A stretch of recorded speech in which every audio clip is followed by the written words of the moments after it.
All right. Once again, it is time. It is that time.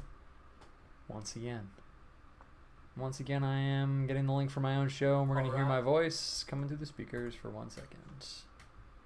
How is it going? It says 2 people watching now. One of those must be me. One of them must be someone else. If you are watching this later, you probably want to fast forward a few minutes. We're probably going to wait like 5-6 minutes or so. Let people get in. I'll put the timestamp in the description. I'm also posting this on Twitter right now. There must be some way to get the link before you make it happen, but it's kind of tradition now. Going into my folders, website stuff. Got to get that show logo. Where is it? Oh, it's right there.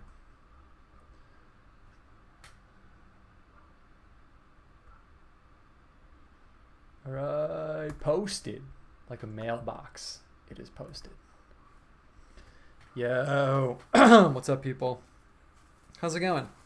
I had a very long talk with our friend Kantbot on his podcast. And right when it wrapped up, I said, yo, I am ready. I'm ready to do this thing right now. Okay, I'm going to configure the windows. I had a brilliant moment. I've been painting, right? And I had the brighter lamp over here. So the shadow was blocking what you were seeing. But I moved the bright lamp over here now. So now you don't have that. Upgrade. Okay, I'm going to move the windows around. I'm going to grab the books I need off my shelf. How you guys doing? How's it going today? It's been a pretty good day so far for me. Okay, a few people here. Cool. We're just going to wait, a minute or two, get people in, especially for this one, You guys know the deal. Why am I telling you? Okay, I'm going to grab some books from the other side of the room really quick. Hold up 1 second.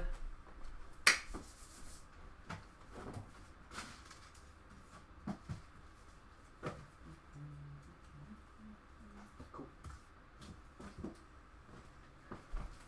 And we've been doing the looking at a cool book intro. Am I going to pick something off the shelf? What do I got going on the shelf over here? Actually, I'll probably do the book that I talked about with Compa. Talked about a book a little bit. See if anything jumps off the radar. But nah, we'll hit the book I talked about with Compa. Nice, your birthday was last weekend. That's dope. I probably sound really far away, but I'm coming back to the chair right now.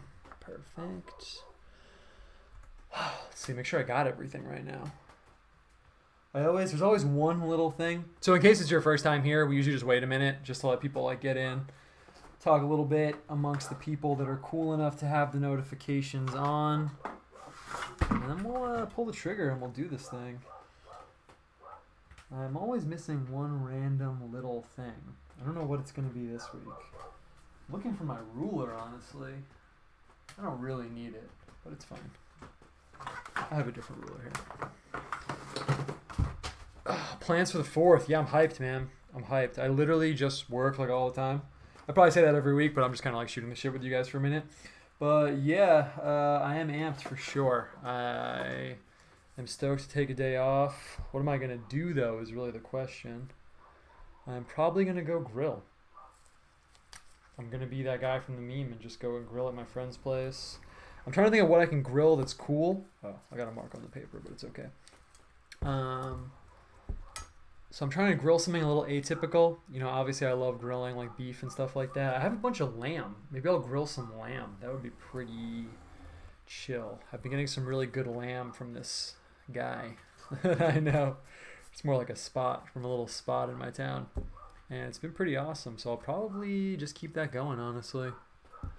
Well, what's up from Virginia? What up? I was planning a road trip today, but I'm not going through Virginia. Unfortunately.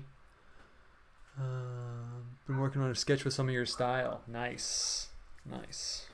That's rad, actually. I love when people are inspired to make some stuff. It's really funny you said my style. I'm going to tell a kind of funny art story right now while we're setting this up, getting this ready. This is an okay frame. I don't have my normal ruler. I could look for it, but Damn, I just saw it on the other table, but it's fine. Sometimes I like using just random whatever tools I have to show people you don't need a bunch of like expensive fancy stuff to make it happen. Perfect. Perfect. Sometimes I like when the bars of the page go a little bit beyond. I'm going to move the camera a little bit if you're watching in virtual reality. It's going to move a little bit. Man, this knot is like not really tight at all. I'm going to tighten that up a little bit. There we go. Perfect. We'll take it. Cool. Cool.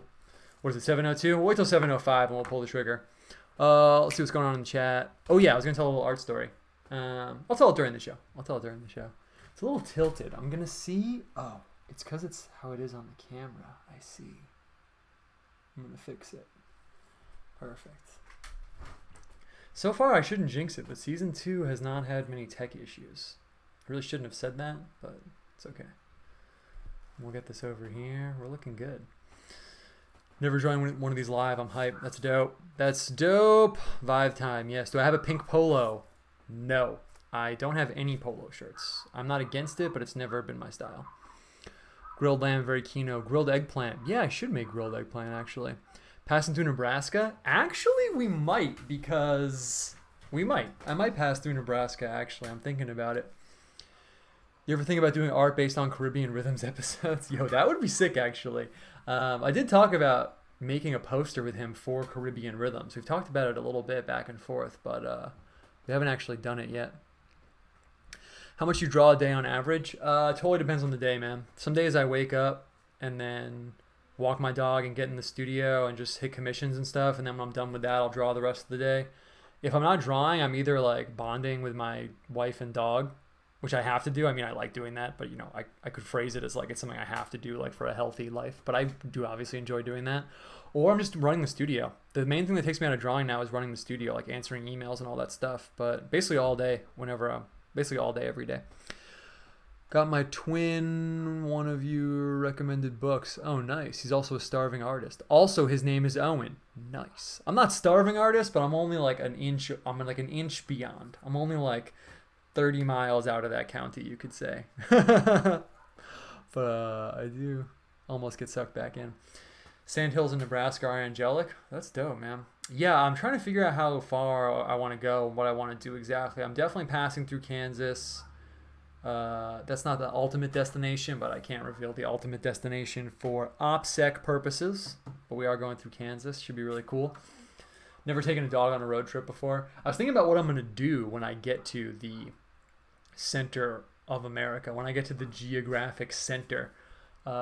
I was thinking I should like bury some like medallion here there. I have this like Our Lady of America medal that I got. It's like a medallion that I picked up. That would be cool, like planted in the earth, like at the geographic center of the U.S. But I want to do something. I'm not really sure what I'm going to do. Maybe I'll do the show. I'll do the show from this center. That would be sick. Okay. We'll give people one more minute and then we'll hop in. What else is going down with me? Nothing really, man. I just was talking to Compout for like 2 hours, honestly. We did a whole show about like the occult and like mysticism and stuff like that, and I haven't painted or drawn at all today, so I'm stoked to get it going. Oh, also I got stickers, man. At the studio, I got so many stickers. It's so dope. I have at least 5 or 6 different designs here right now, and hopefully by the end of the week, on Friday, I'm getting this really expensive paper cutter, but then I want to release some small prints, like 4x6 on watercolor paper. So the plan is to release small prints, like 4x6. It's actually a good size. Pack it up with like 5 or 6 stickers and then sell them at like an affordable price so people can get some art going on. What kind of paper are your prints from the shop printed on? I can check exactly for the prints in the shop. They look really nice. I have one over here actually on the wall. I make like fine art prints from here, and then the ones that are in the shop that aren't like the rosary print and stuff, they're basically like super high quality, like commercial prints. That's how I would describe it. Okay, it's time. So many things to talk about. You know, this is the episode where we talk about things, so we will talk about all of those things. But for now, we're going to get this going at this moment right now.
All right.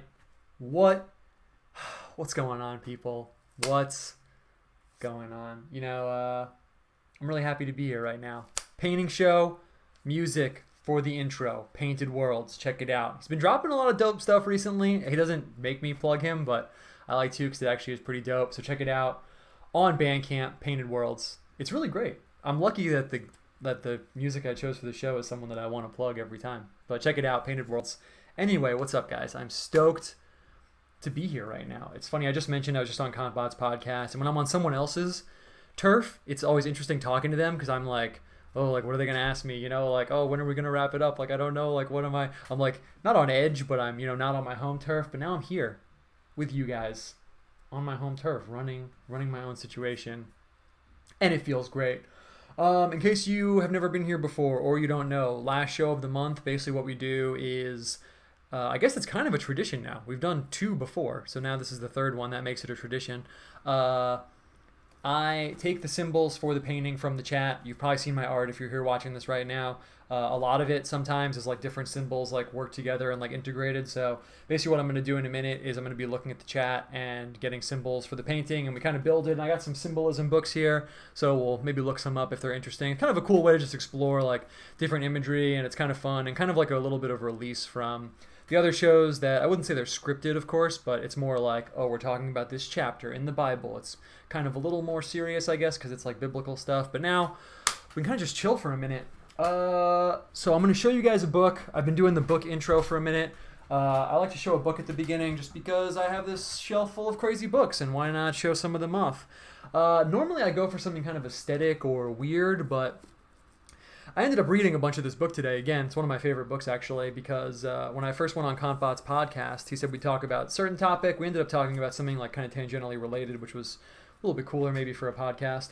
But I ended up reading this book a little bit more today. Normally it doesn't have the fluorescent post-it notes coming out of it, but I might have shown this book before, but I just want to plug it just because I really want people to read this, actually. It's one of the first books I've shown where I'm like, yeah, you should actually read this. It's called Christian Mysticism. It's got by a guy named W.R. Ng. Living books, and it's also, I said sometimes I show books just for the aesthetic. It's pretty aesthetic. I actually found this on the street. Oddly, it really is very on brand for me, but most of the coolest books I've ever gotten, I've literally just found on the street somewhere in the city, so it's kind of cool. That's how I picked this up, and it's really awesome. This guy basically gave a series of lectures at Oxford University, and that's what this is. So it's really easy to read. It's a series of like 8 or 9 lectures about Christian mysticism. And it's pretty cool because, I'm a mystical guy. I'm Christian also, so therefore this is right there overlapping. And people always ask me like, oh, and like what should I read? Like Christian mystical stuff. Like I'm not sure what to check out. This is a really, really good setup to jump off from, in my opinion. I have a lot of books that are like compilations of Christian mysticism, but I think it's sometimes kind of a lot for people, and also maybe it's not the most fruitful thing to just like pick up a huge compilation book and then boom, you're like dropped into like Saint Bernard of Clairvaux or something, like, and you're like, oh, I kind of need like a little bit of an intro maybe.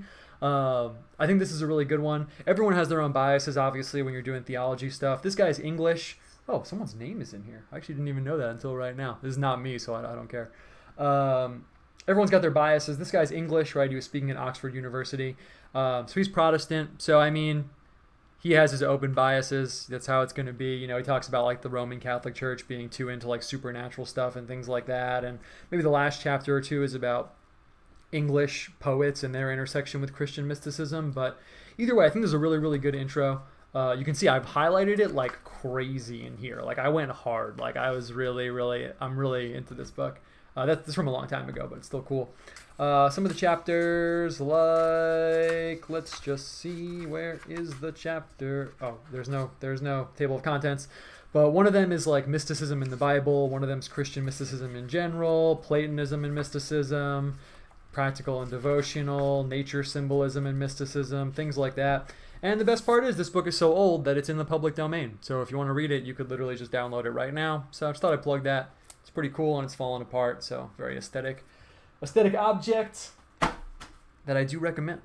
But that's not why we're here today. We are here today to get some art situation going, and I guess I'll do a little bit of a lead-in. Just so you guys know, when I am taking symbols and stuff from the chat, you can see that our friend here, not Omegon, he wrote at Owen Cyclops is the spiritual successor of Bob Ross. Nice, that's a big compliment. Thank you. But if you want me to see what you're writing in the chat, that's what you have to do. You have to write at Owen Cyclops. Otherwise, I'm not going to see it, because otherwise it's a huge sea of text, and I have to read it all, and I'm keeping the show moving. So just so you know, that's what you have to do. We'll do that in 1 second. There is something else I wanted to hit really quick, though. I have this other book. Do I have it here on the floor with me? Yeah, I do. I just want to talk about something that's in this book because I feel like it's really relevant to what we do in general, but also today. I used to be really into Tibetan Buddhism and stuff. Everyone probably knows that now. I don't actually really recommend this book necessarily, so this is not the same kind of thing as what I just showed you. It's called Foundations of Tibetan Mysticism by a guy named Lama Anakarika Govinda. Whenever I see this guy's name, it's really funny. He's a white guy that became this like Tibetan Lama. When he died, he actually was teaching a class, and then he just keeled over and died like hysterically laughing. So I don't know, I always think about that when I see his name. Like, he went out like literally just hilariously, just losing it like in a fit of laughter. So it's kind of funny, I guess. And I don't really necessarily recommend this book. I mean, if it's something that you're studying or whatever, I guess you could check it out just from a purely academic sense. I'm not going to go into like what I do or don't endorse like spiritually right now. But suffice to say, me and this guy are not on the same page. But I read it a really, really, really long time ago, and I thought it was pretty cool. And then because Compat said, like, maybe we'll talk about mysticism and things like that, I was like, oh, I'm going to go back in here and look at a few topics that I thought were interesting. And it's funny reading them now because I'm like, I don't really actually, think that way anymore and stuff like that. But there's one thing I did want to mention in here just because I think it is really interesting. And one thing he mentions in here is that a lot of the book is about, so he's Eastern religion style, so a lot of his stuff is about mantras. And in case you don't know what a mantra is, it's like words you say over and over while you're meditating, but they're not really words, they're just syllables that you repeat usually. So just syllables, not actually even words. And part of what he says is interesting about that is that words, it's divorced from Buddhist cosmology, so I feel like it's just interesting to note, and it's relevant to kind of my art and painting practice, I guess, is that words, for ancient people, like if you imagine like the birth of language and people in really ancient times, they're almost like magical. They have like a magical power almost, like designating things with words, and we're these creatures. And if you're operating within like a Darwinian or scientific worldview, which honestly I don't, but if we just put on that lens for a minute, you can imagine like the birth of language and people like just beginning to like designate concepts to one another with these like sounds from their mouths. And it's pretty awesome, probably literally awesome for them. And if you're working in the theological framework, which I obviously do, language itself is kind of divine, obviously, for a variety of reasons. But because we use words for so many everyday things, like going to the laundromat and making a shopping list and stuff like that, and we talk every day about all these random things, it's almost like they lose their like magical power, their theological power, just this sense of awe that language should inspire. It kind of like goes away after a while. And what he says in that book is that symbols don't have that. Symbols, just in the most general sense, it could be a mental symbol like an idea, or it could be a literal pictorial symbol like what we're about to do right now. But symbols don't really lose that power of having one foot in the kind of like unseen realm beyond like the physical, and having one foot in like the everyday world. So it's interesting because he kind of describes this process where like artists over time every now and then will kind of go into like this deep well of the mind and come back with these like refreshed almost like perennial symbols, or that's how he says it. How I would say it is like, part of like the theological world and living in a world that's like infused with God, and where God cares about humanity and interacts with humanity, and we have this kind of like interface between like us and the divine that has all these different facets, is symbols and symbolism. We've been doing stuff from the Bible this whole time, but I mean, whatever you think about it, the Bible has like a symbolic dimension, and I just kind of can't, not that it's not real, symbolic in the sense of like, the symbols in the Bible is all I mean. And I just think that's interesting, that idea that like because it's a picture instead of like a word, or because it's an image in your mind, it retains that like fresh quality that, if you've heard the same words over and over like a million times, sometimes it kind of becomes like staid and like kind of stagnant. But I don't know, there's something interesting about like pictures and the visionary experience and visual symbols, like, the symbol of Jesus as a lamb and like the lamb's blood and stuff. It's almost like, because it's an idea married to an image, it always retains this like deeper quality, and you can keep going like further and further, like deeper into it. So I don't know. So that was interesting, and I feel like it definitely relates to what I do. Like, no matter how many times you paint something, you can always kind of go deeper into it and deeper into what it represents, and then you have multiple symbols interacting with each other, like the fish and the lamb and all this stuff. And I don't know. So that was kind of interesting. I thought it might be kind of a good note for us to start out on. But I could wax poetic about symbolism and why symbols are cool and important, but I think I want to just get going. Let's just start doing this thing right now. So yeah, basically what needs to happen right now is people can drop some symbols, images in the chat. It could be literally anything. We've gotten everything from like dinosaur. Last time we did like a bunch of insects. Someone said like ladybug and scarab beetle, and then there was like lightning and arrows and weapons and stuff like that. So if no one says anything, I'll just get going, but I know I have a delay from the chat, probably like by like 30 seconds or a little bit more, so people can throw anything out there. I also do have, while I'm waiting for people to start throwing stuff out, I'll show that I have some of these books here. I don't know which symbolism book we're going to use today. I've been mixing it up a little bit. We do have the classic, this is kind of the classic one, Book of Symbols. This has a lot more modern stuff like that, so maybe we'll use that. I also got, this is kind of like the Christian one, and this is kind of like the universal one, Illustrated Encyclopedia of Traditional Symbols. But, yeah, honestly, I'm itching to paint because I haven't drawn or painted all day, so let's do it! Nice. Bear and turtle. I'm down. That sounds great, actually. Let's start with bear. Someone said 72 bears. I'm not going to paint 72 bears right now.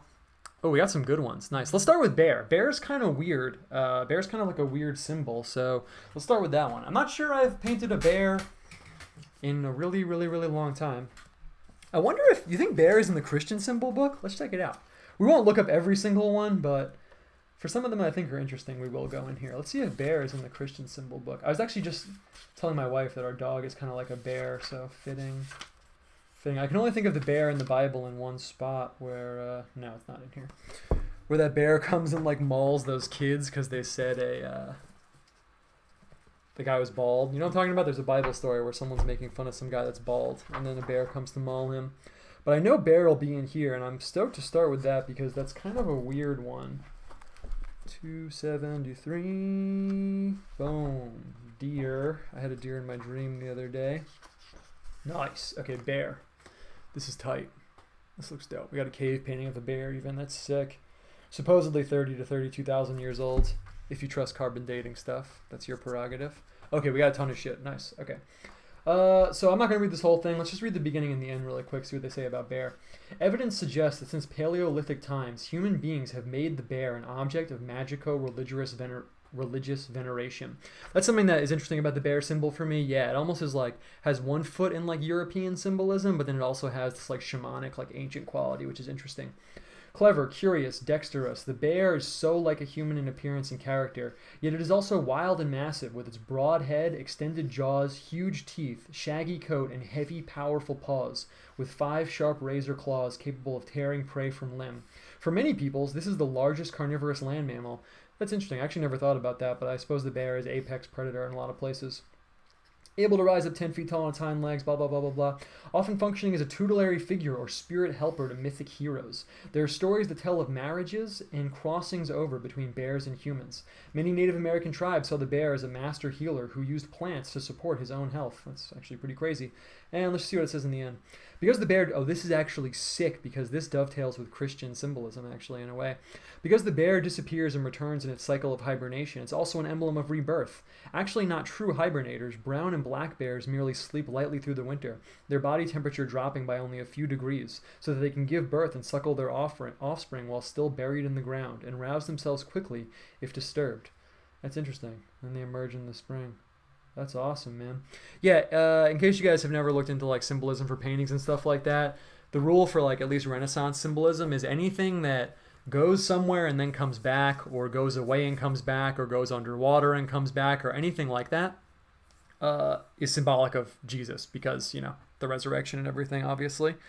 So that's interesting. I never really considered that dimension to the bear symbol. And let's kind of just start with that. Okay. Oh, bear was in the first book? Let's just see if it's in here really quick. And then we're going to get some paint. I'm excited to lay some paint down. Bear. Oh, you're right. The bear as a wild animal has symbolized cruelty and evil influence. In the Old Testament, it's used to represent the kingdom of Persia. That's true, actually. Actually, we painted a bear when we painted the Daniel visions a few weeks ago. That's true. Bear cubs, this is pretty cool. Bear cubs were believed to be born shapeless, their form being given to them by the mother bear. This legendary act became a symbol of Christianity, which reforms and regenerates heathen people. It is in this sense that a number of legends concerning the taming of a bear by a saint may be interpreted. Typical is the story of Saint Euphemia, who, when thrown into the wild animals in the arena, was worshipped rather than eaten by the bear. That's pretty weird.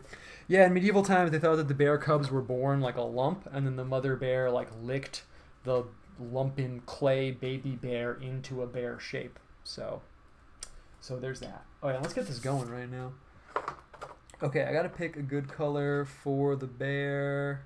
This is pretty bear color. We're gonna roll with burnt umber right now. Nice. And I guess I'll put it in the center. I don't know. The thing about the bear is like, I could go a few directions with it. Do I want to paint it like facing sideways? Do I want to paint it like a standing kind of bear? I'm not really sure how I want to play it. My intuition is telling me to kind of go with more of like a like very primitively drawn bear down in the center right here. So that's actually what I'm going to do right now. Let's just do it. I'm not even going to be too worried about it looking like a bear, but we'll go kind of like naive painting style. I have a lot of energy right now, and I also want to, not that I want to go swiftly, but I kind of want to roll with like the energy that I'm feeling, so I don't want to get in like a realistic painting style right now. It's really not the vibe. So I'm just going to go for it. We're just going to throw perfect bear color, I say. And bears have these kind of like little ears. They're not really like dog ears. Perfect. And I'm actually just going to make the bear this like big lump. That's what I'm going to do right now. Perfect. And we'll put his hands up. We'll give him these claws. I don't know if you guys have seen a bear like stuffed in real life before, but they're extremely intimidating. They're way bigger than I ever thought. Boom. So it's kind of ironic that they got turned into teddy bears and stuff. But yeah, the bear thing makes me think of like shamanism and weird old like ancient religious stuff. There was some Chinese empress they found, and when they opened up her tomb, they found a panda skull in there. She was buried with this like massive panda skull. And something about that image like always really stuck with me after I read about it, you know?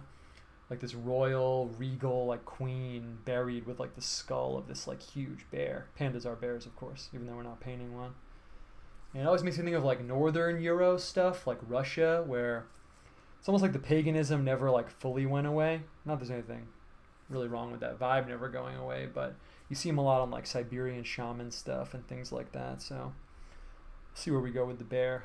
I do like the image of the hibernating bear going away and coming back as let's just go for it. We'll just paint him in brown. And I'll paint in like a big mouth once this paint dries. The bear going away and coming back is symbolic of like resurrection style. Yeah, every wild animal is way bigger than you would think. That's true. Bears are freaking huge. Have you guys seen the shaved bears? There's all these images of bears with no hair, and it's really, really, really creepy. Okay. So I'll throw this down with the brown. I'm going to do that thing where I try and get a little bit of the paper coming through on the bottom a little bit. Not too much, though. And I'll have to come back and put the face in once it dries. He looks kind of like a teddy bear now, but I'll give him a very scary face in a minute. For right now, I feel medium about using the thin paint there, but we'll see. I'll drop in some fatter color down at the bottom. Yeah, that's good. Cool. Okay, bear. Kind of conflicted about how I should run this because I want to keep up with the chat. So if I don't respond to your input, then feel free to say it again. I'm not going to be like, oh my god, this guy said the same thing twice, because it'll probably be impossible for me to like totally keep up with the chat. Someone did say eclipse though. I think it was Peter. What's up, Peter? Yeah, we're going to roll with an eclipse just because I feel like somehow it's going to like balance out the bear. I'm going to throw the eclipse up here. It's also a nice like powerful symbol. I use the eclipse in my painting, in a drawing I did the other day. Actually, no one knows about this, so I'll tell you guys. I was going to use the lemon yellow for the sun, but it's too cool. You can see it's not really the right color. I think this cadmium yellow will go better with the bear we got going on. So yeah, I made this image. I didn't release it yet, but if you know Melancholia by Durer, it's like a very famous image. It's an etching, and it has a sun in it. It's like the sad angel, kind of like thinking about life, and it has a sun in it. And when I made it, I turned the sun into an eclipse because I feel like it's such a good symbol for what I was going for and what I often try and embody with my art, where there's like this light, there's like this divinity, but it's like obscured by something. It's kind of what the eclipse makes me think of. And after I did that Arma Christi image, I posted that on Twitter and stuff. But after I did that Arma Christi image, supposedly there was an eclipse when Jesus was crucified, right? So now whenever I see the eclipse, that's like part of what I think about. It's like this obscuring of like the light. And I'm going to throw down this dark moon in indigo. And I want to keep pushing the style on these, so I'm going to think more about like how these things are integrated and the background color and stuff like that as we go along. So maybe we can get some like weird light coming off of the eclipse. The eclipse is already like such a weird like cosmological thing. So let's see, I'm going to throw this down right now. Blue, brown, and yellow. It's kind of a good color scheme already. I'm just going to throw down this moon. Do you guys remember the eclipse when the eclipse happened? It's only a few years ago. That's pretty weird though, honestly. And I could have let the sun dry, but I didn't.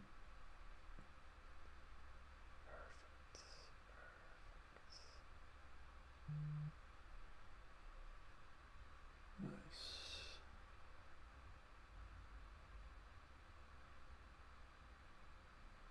Boom. Perfect. I'll kind of tighten that up a little bit there.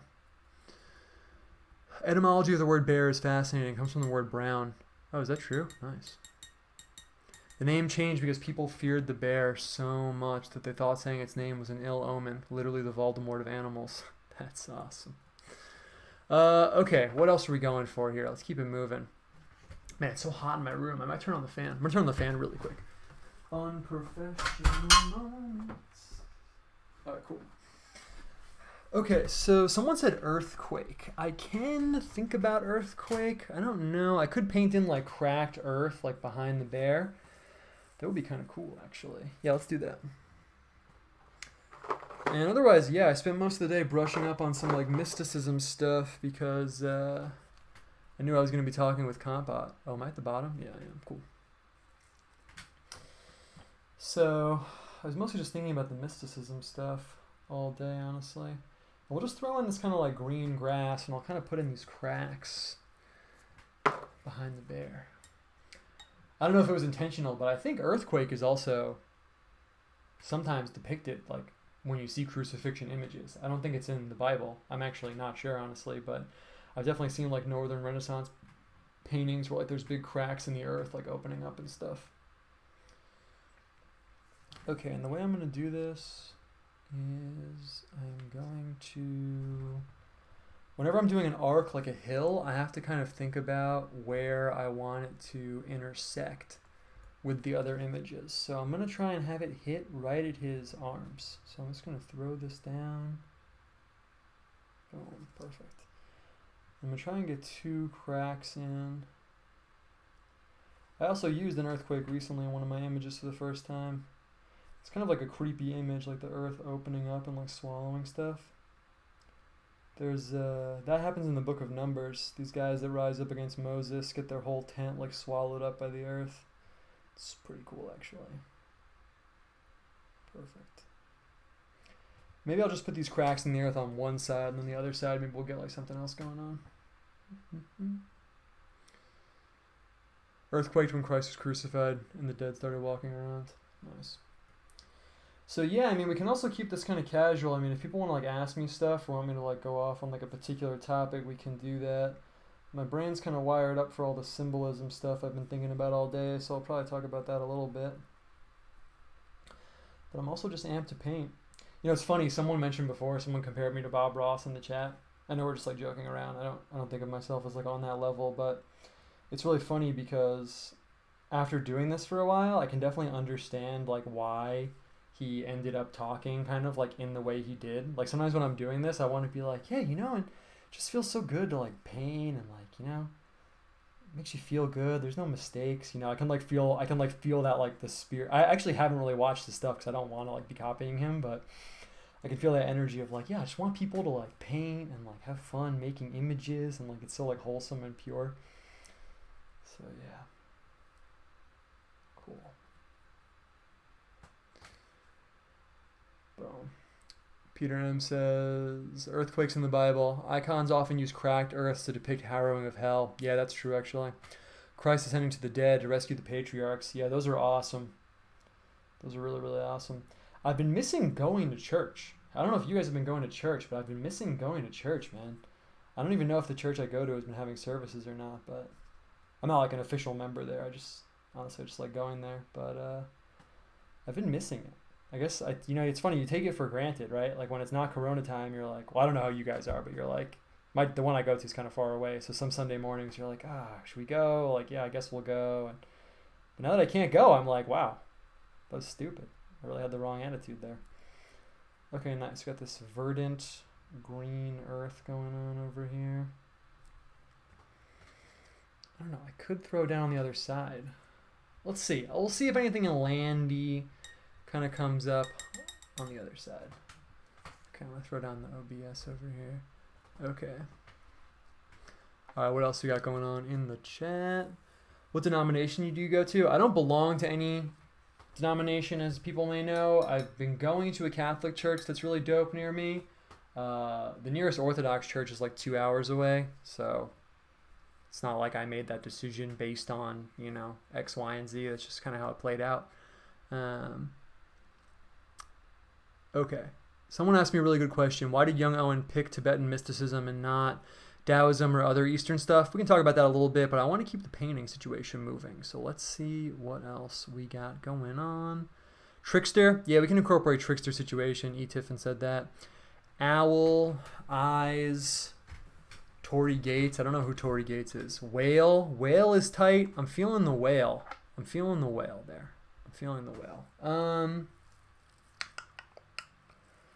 Let's see. I mean, we could put water over here, and then the bear is like between the land and the water. That would let us get the whale in. I don't know if water is like me adding a symbol in, but I'll paint in the bear's face while I figure out where this is going.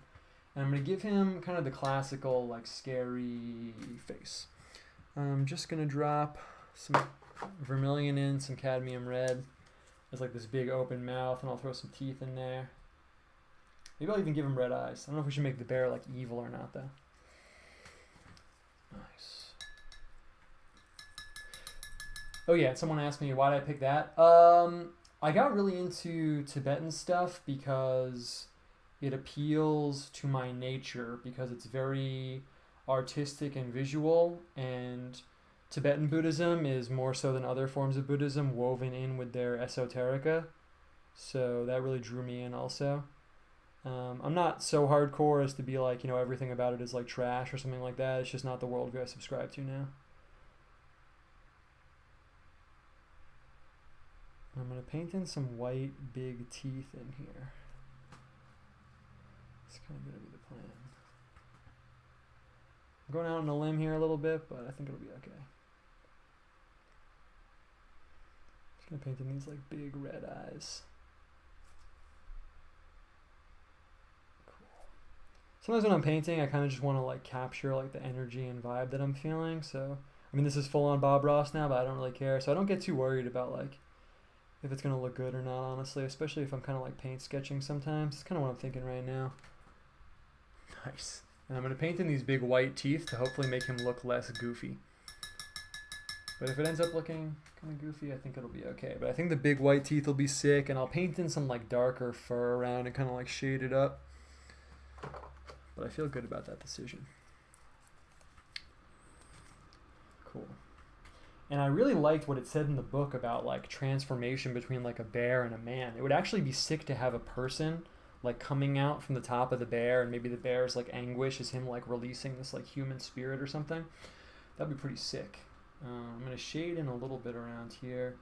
So this is pretty classical. I probably mentioned this before, but in like a classical painting studio, you wouldn't even have black paint. You would mix different blues and different browns to get black. So It's kind of like what you can see I'm doing right now. I just want to shade this in and make it not like so hyper simplistic, but I also am kind of feeling the simplicity, to be honest with you, so I'm kind of just going to roll with it and see how it turns out.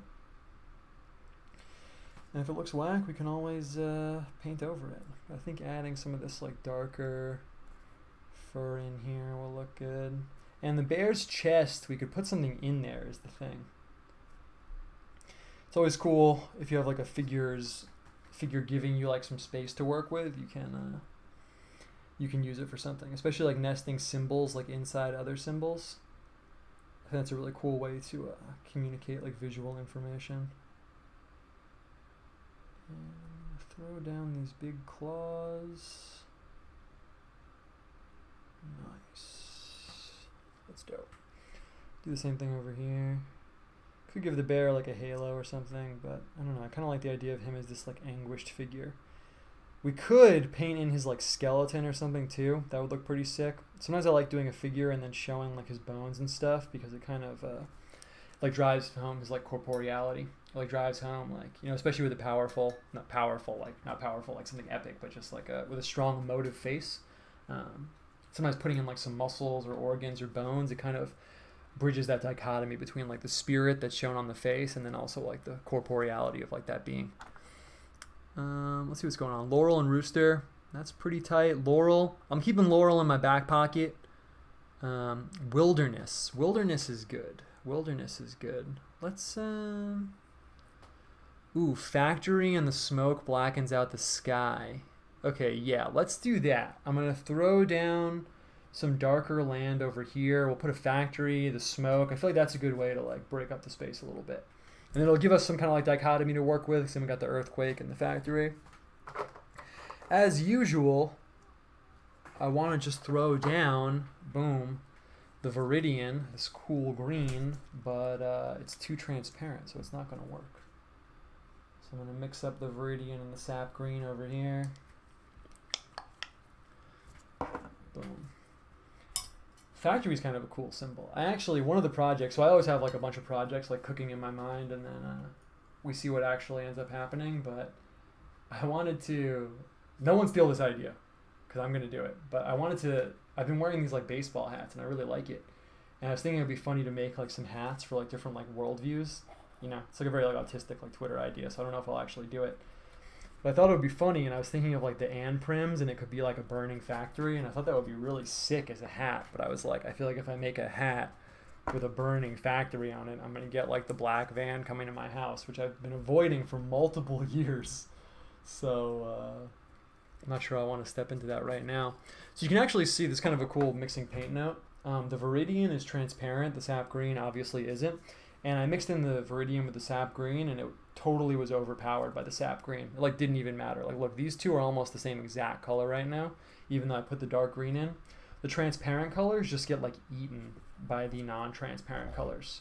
So it's kind of an interesting like little technical painting note. Not all of the colors have the same like tinting capacity. They're not all the same level of like, yeah, like see, it didn't even matter. Do you see? Did you just see how much dark green I put in there? Didn't even matter. So I'm gonna have to drop some blue in there to darken it up a little bit, and to keep the whole color scheme going, I'm just going to use some indigo. I'm just going to throw down some indigo. That'll kind of like marry the colors too. Poison bottle, that's tight too.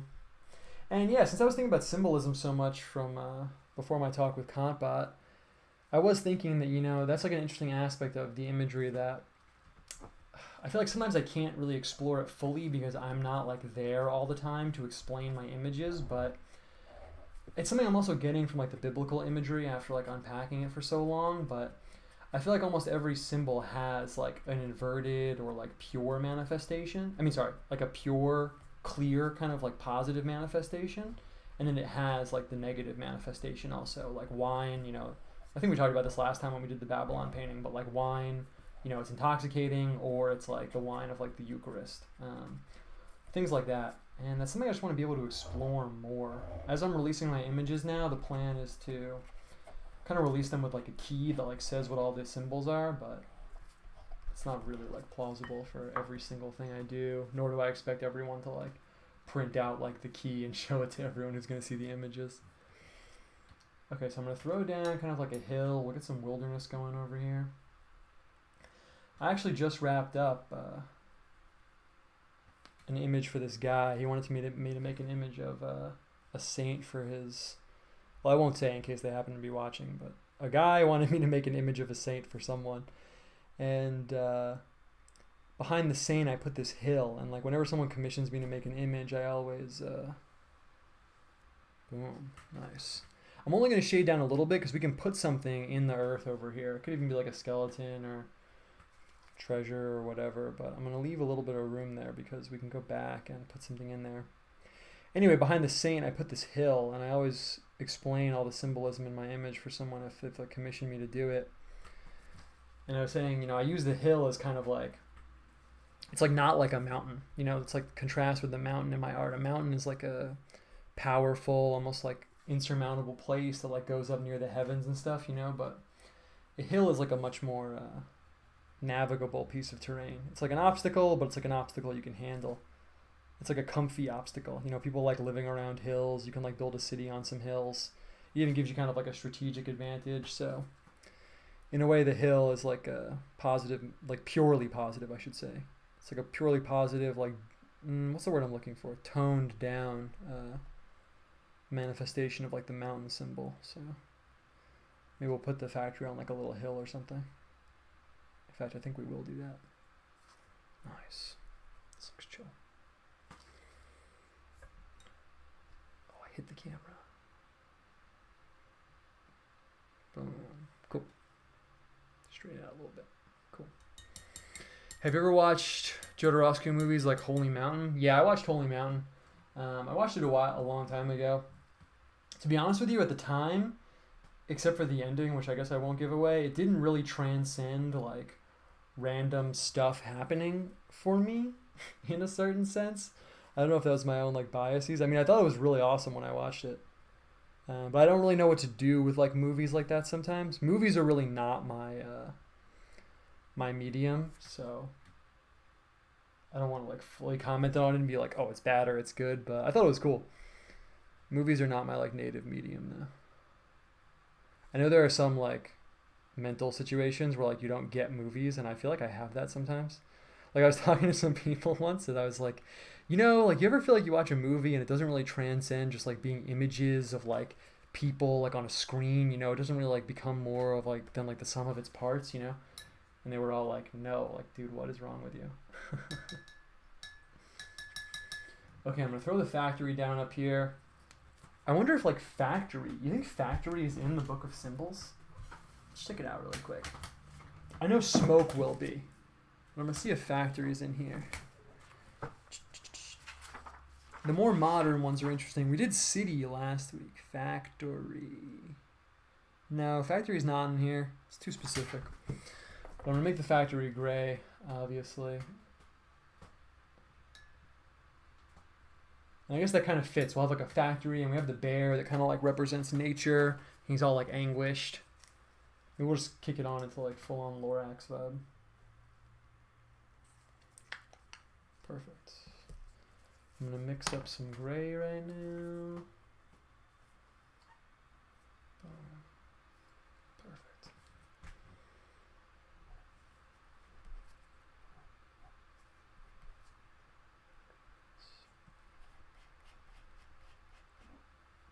Jay Dyer broke down the Holy Mountain recently on YouTube. Yeah, I saw that actually. I didn't watch it, but I saw he was talking about that. I actually have both of his books here, and I haven't read them yet. The whole like Hollywood movie symbolism thing is kind of interesting to me, but I never wanted to sink the time into watching all the movies, honestly. I've like remained totally, not to sound pretentious, but like totally like pure and clear of Hollywood for so long that I'm like very skeptical and hesitant of like diving in fully if I like don't need to, but I'll probably check out a few things. Okay, so I'm going to paint this factory in. I'm just going to throw down the gray, and then I want to throw down these smokestacks. And sometimes with the smoke, with the watercolor, you can get a really cool effect. So I'm kind of banking on that. Perfect. Otherwise, yeah, I was reading that Christian mysticism book today again, and it's really interesting because I thought the podcast I was going to do with Combat was going to be all about like mysticism specifically from like a neutral perspective, I guess you could say. It's not exactly what we ended up talking about, but such an interesting thing. That book starts out with a really cool quote where the guy says, it was all the way in 1900, by the way, so it's pretty interesting. Or maybe it was 1950s, but he says, aside from the word socialism, no other word is used as, he doesn't say this, but basically like randomly and to refer to so many different things except for mysticism. And he lays out and he's like, for some people it means like, basically like magic. For some people it means, just like religion in general. For some people it means, things that can't be explained by reason. For some people it means, anything kind of like contemplative and stuff. And it was really interesting because I couldn't really like settle on like an internal definition of like mysticism for myself, which is very fitting considering what the word is. But a few years ago, I worked with this woman, and she was Chinese. She actually lived in China like almost her whole life, and then she came here. And she was reading something. She would do this a lot. She'd ask me like what words meant, which is totally fine. It was actually kind of cool because we got to like talk about it. But she turns to me and she's like, "What does this word mean?" And she's looking at this like website or something, and it says mystical. And I was like, "Oh wow, you don't know what that means?" And she was like, No, I don't." And I got really excited because obviously, I would love to explain that to someone. And I started trying to explain it to her, and it was really difficult. It was really, really, really hard. And I could only give her like examples. I could only say like, well, if there was like some religion and then some people in that religion said X, Y, and Z, like that would be kind of like a mystical thing. But I could tell she really didn't get it. And I felt like I really failed. And it's just kind of interesting because it's such a big part of my vibe and my life in general. I feel like it's almost like what I orbit around entirely.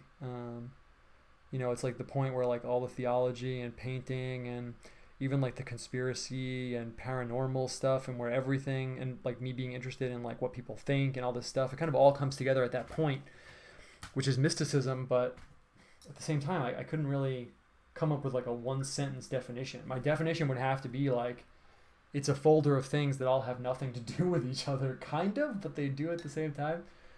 So it's kind of interesting. I was thinking about that a lot today, actually. I feel like this one book I have that's Meditations on the Tarot by this anonymous guy. He's not anonymous anymore. I think his name's Valen Tomberg. I talked about it before on the stream. The book wasn't really my vibe, actually. It was okay. I had ups and downs about it. I don't want to say it was good or bad. But the way he explains in the beginning, like, being like a mystical person and what that means within the context of like Christianity, I thought was very, very interesting because he kind of contextualizes. Okay, I'm going to paint the smoke in right now. I'm actually going to maybe get a bigger brush. Let's use this brush right here. So going for the smoke, here's the thing. Here's what I'm going to do right now. I am going to kind of try and paint it in kind of loosely, but I want to leave us some space right here to do something with. So I'm going to kind of have the smoke coming up. I'm going to kind of trail it off, and then I'm going to pick it up here, and it's going to come like that. It's going to come around like that. And I'm kind of just going to go for it.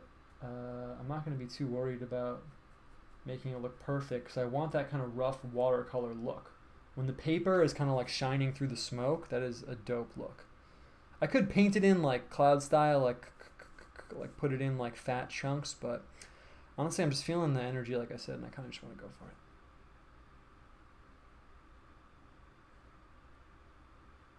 So this will be kind of like the base of the smoke. Yeah, that's dope. Nice. And then I'm going to clean the paint off the brush, and I'm just going to kind of go back again. And I really want... This is even too much paint on the brush, but it's okay. And yeah, I just kind of want like a very vapory, wispy, kind of like... Perfect. And actually, I can take... Did anybody else lose audio? That is no bueno. Let's see, I still have audio on my end. Can anyone hear me? Did I jinx it before saying we haven't had tech issues yet?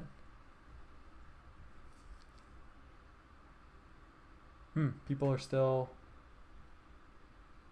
talking as though they still have audio. Can't be that bad. Perfect. That was actually not the right move. It's okay. I'm going to dry that up a little bit too. No, people still have audio. Cool. In my opinion, mysticism I would define as religious experiences that transcend, cannot be well expressed in discursive language, must be experienced. Yeah, that's the interesting thing. I mean, there definitely is that component to it that like you can't describe it. I kind of feel like that's I mean, not that your definition is a cop out, but I kind of feel like if someone asks me what something is and I'm like, yeah, you can't really describe it. I mean, the thing is though, you're right. I mean, that is what it is. Okay, I'm gonna leave the smoke like this. I kind of like that like flavor we got going on right now, and we'll have something cutting it off here in the middle. Someone said, what does the last word in the title of the stream mean?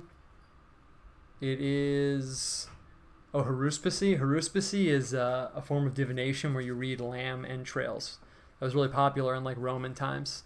People would like cut open a lamb and like look at their innards and stuff like that. And I thought it'd be funny because I'm like divining symbols from you guys. It's kind of like an inside joke for crazy weirdos. Okay. We gotta keep this moving. So here's the thing. Okay, so I like doing this with you guys because a pattern and theme kind of like naturally emerges. So I'm gonna paint in the teeth for this bear.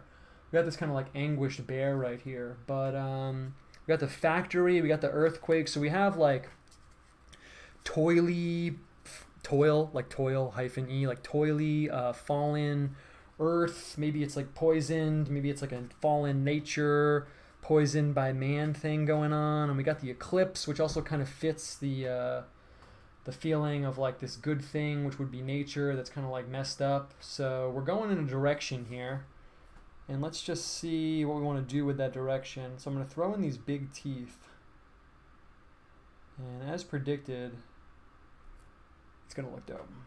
I got the small brush out because even though I am going for like the kind of like primitive, frankly, like high energy, quick kind of painting style. Not to rush things along, it's just what I was feeling. I want the teeth to be sharp. I feel like if you get kind of like the naive, kind of fast, not fast, I keep using that word, but it's more like, just like the energy. It's more just like, the energy of the painting. It's good to have some sharp moments in there. Some like shining through of like clarity, so this fits. And it could be sick if I put some rings around his eyes. Also, like he's like radiating out this like energy or something maybe. I'll think about that. Boom. Yes. The bear. All right, we got the bear. Some people were probably worried. They were like, I don't know about that big upside down mouth, but now they know. It looks tight. I'm going to put a little shine in his eyes too. I always say this, but putting a shine in the animal's eyes decides whether it's like a pure archetypal symbol or like a character. So now we gave the bear kind of like an emotional, a little shine on the claws too. Why not? Boom. Just a tiny bit. Yeah. Nice. Cool. Okay, so we can get something going on in the middle. We can get something going on in the bear. Something in the bear could be tight. Could have something above the bear's head. You could have like a crown or something, but it's kind of what we always put on people's heads here. Yin yang in a lake. That's interesting. I'm feeling the lake idea, because then it's not like underground. I'll throw in a lake. I'll start throwing in a lake right now. And let's see, what color are we going to use? I'm going to use indigo. We'll make the lake this dark blue. I kind of want to keep punching up like the dark blues. Where is that? Where is that? Cool. I shall make it a little bit brighter. I'm going to use... I'll use this Prussian blue. That's what I'm going to do. Cool. What was I just talking about? I was going hard on some theme a second ago, and now I just forgot what it was. And since we're experimenting a little bit, I want to see what the Prussian blue looks like with a little bit of the white. It's such a dark color. I just want to see how its character changes. It's almost like the indigo, but it's a little bit more like chemically. Can I use that word? Yeah, this is good. So dark, but it'll be good. Dead fish in the lake. I really like two-headed fish. Talmadge Butts just said two-headed fish, so we're gonna do that. But you have to use my ad, otherwise I'm not gonna see your next thing. Okay, so I'm gonna throw this down, and yeah, we're gonna go with two-headed fish. That'll be sick. That kind of is nice because it has the connotation of like pollution almost, but it also is kind of like a mystical symbol. Oh yeah, I was talking about mysticism and how you can't define it. Perfect. And it's also such an interesting thing within the context of Christianity because, I don't know, I feel like some people think that like mysticism and Christianity are like antithetical to each other in a way. I actually really do get that vibe from people. And Christianity is interesting because it's one of the only religions where kind of right at the outset, right at the front, it's like, yeah, here's everything. I mean, I don't really want to phrase it this way necessarily, but it's kind of like, yeah, here's everything you need to know. Like, no secrets. Here you go. Boom. Here's the information you need. Whereas other thought systems like lend themselves a lot more to, ooh, like I unlocked this secret and like here's this like, sect that has this like hidden knowledge or something. So I don't know. I don't really have like an answer, but it's something I was thinking about a lot today. And I feel like almost it's kind of weird because it's almost like Christianity. I mean, of course, I'm biased towards it because, duh, for obvious reasons if you're here. But I almost feel like it's like inherently like the mysticism of it, instead of being hidden, is like right up front. I mean, God, being incarnate as like a man, or kind of more being a man, I'm not going to like parse out, make sure I say like the right thing theologically, but you know what I'm saying? Coming to earth and dying and conquering death, and, someone in the chat was just saying, descending into, kind of like the underworld and rescuing like these people, and these paintings of Christ like descending into hell and stuff. It's almost like the mystical dimension is like right there. Like, you buy the ticket and you walk like 2 feet in and it's like, boom, right there, right up front. So I think that also has like an element to it that is interesting. Like, it's not like hidden away. It's just like right what you get right when you buy the ticket, more so than maybe other thought systems. Fish skeleton in the lake. Yeah, fish skeleton in the lake sounds sick. Yeah, I'll see the fish skeleton, and then maybe I'll put the two-headed fish up in the sky. That's kind of my intuition there, actually. Plus, that lets me throw down this dark color and then paint the white fish skeleton on top, which will look really sick. So we're going to do that. Fish skeleton is really like its own vibe all on its own, honestly, isn't it? Makes me think of like surf shops and stuff. Maybe that's just me, though. And I'm going to leave this kind of like watercolory feeling over here in the lake. Yeah, that looks good. Oh, damn, I keep hitting this wire. So that since I move the lights, the wire's in a different place, so stick with me. Okay, what else is going on? Add a mine in the ground under the factory. Yeah, that would be sick. I don't know how I would paint in a mine. I could paint it in the background. Maybe I will. Christianity is deeply mystical in that it relates to the unseen, but it's revealed, which puts it in contrast with the occult and hidden. Yeah, I mean, you guys know the difference between like esoterica and the occult is like a huge thing that I'm trying to make popular, the distinction between. Okay, so we've got a lot going on here. Keep feeding me information, symbols, and stuff like that. Actually, I'm going to scroll up a little bit and see what symbols I have looked over, because there's none in the very bottom of the chat. Let's see. Skull. Skull is tight. The bear could have a skull on his head. Honestly, I kind of am feeling that, actually, and I know it would look really sick. Let's just do it. Who said skull? Awesome Ninja 57. Good username. And I'm just going to do that. I'm going to put a skull on the bear's head. And that's going to let me deploy a new color. So I'm going to throw an orange skull on his head. And I think that'll look really sick. And then we also get a nice sync up because we were talking about the shamanic stuff before. Ooh, or I could make it yellow, the same color as the sun. But I'm going to go with orange. That was my intuition. So can you see this over here? Yeah. So I'm going to put this like skull over here, and that'll kind of pump up the like shamanic-y aspect of the bear.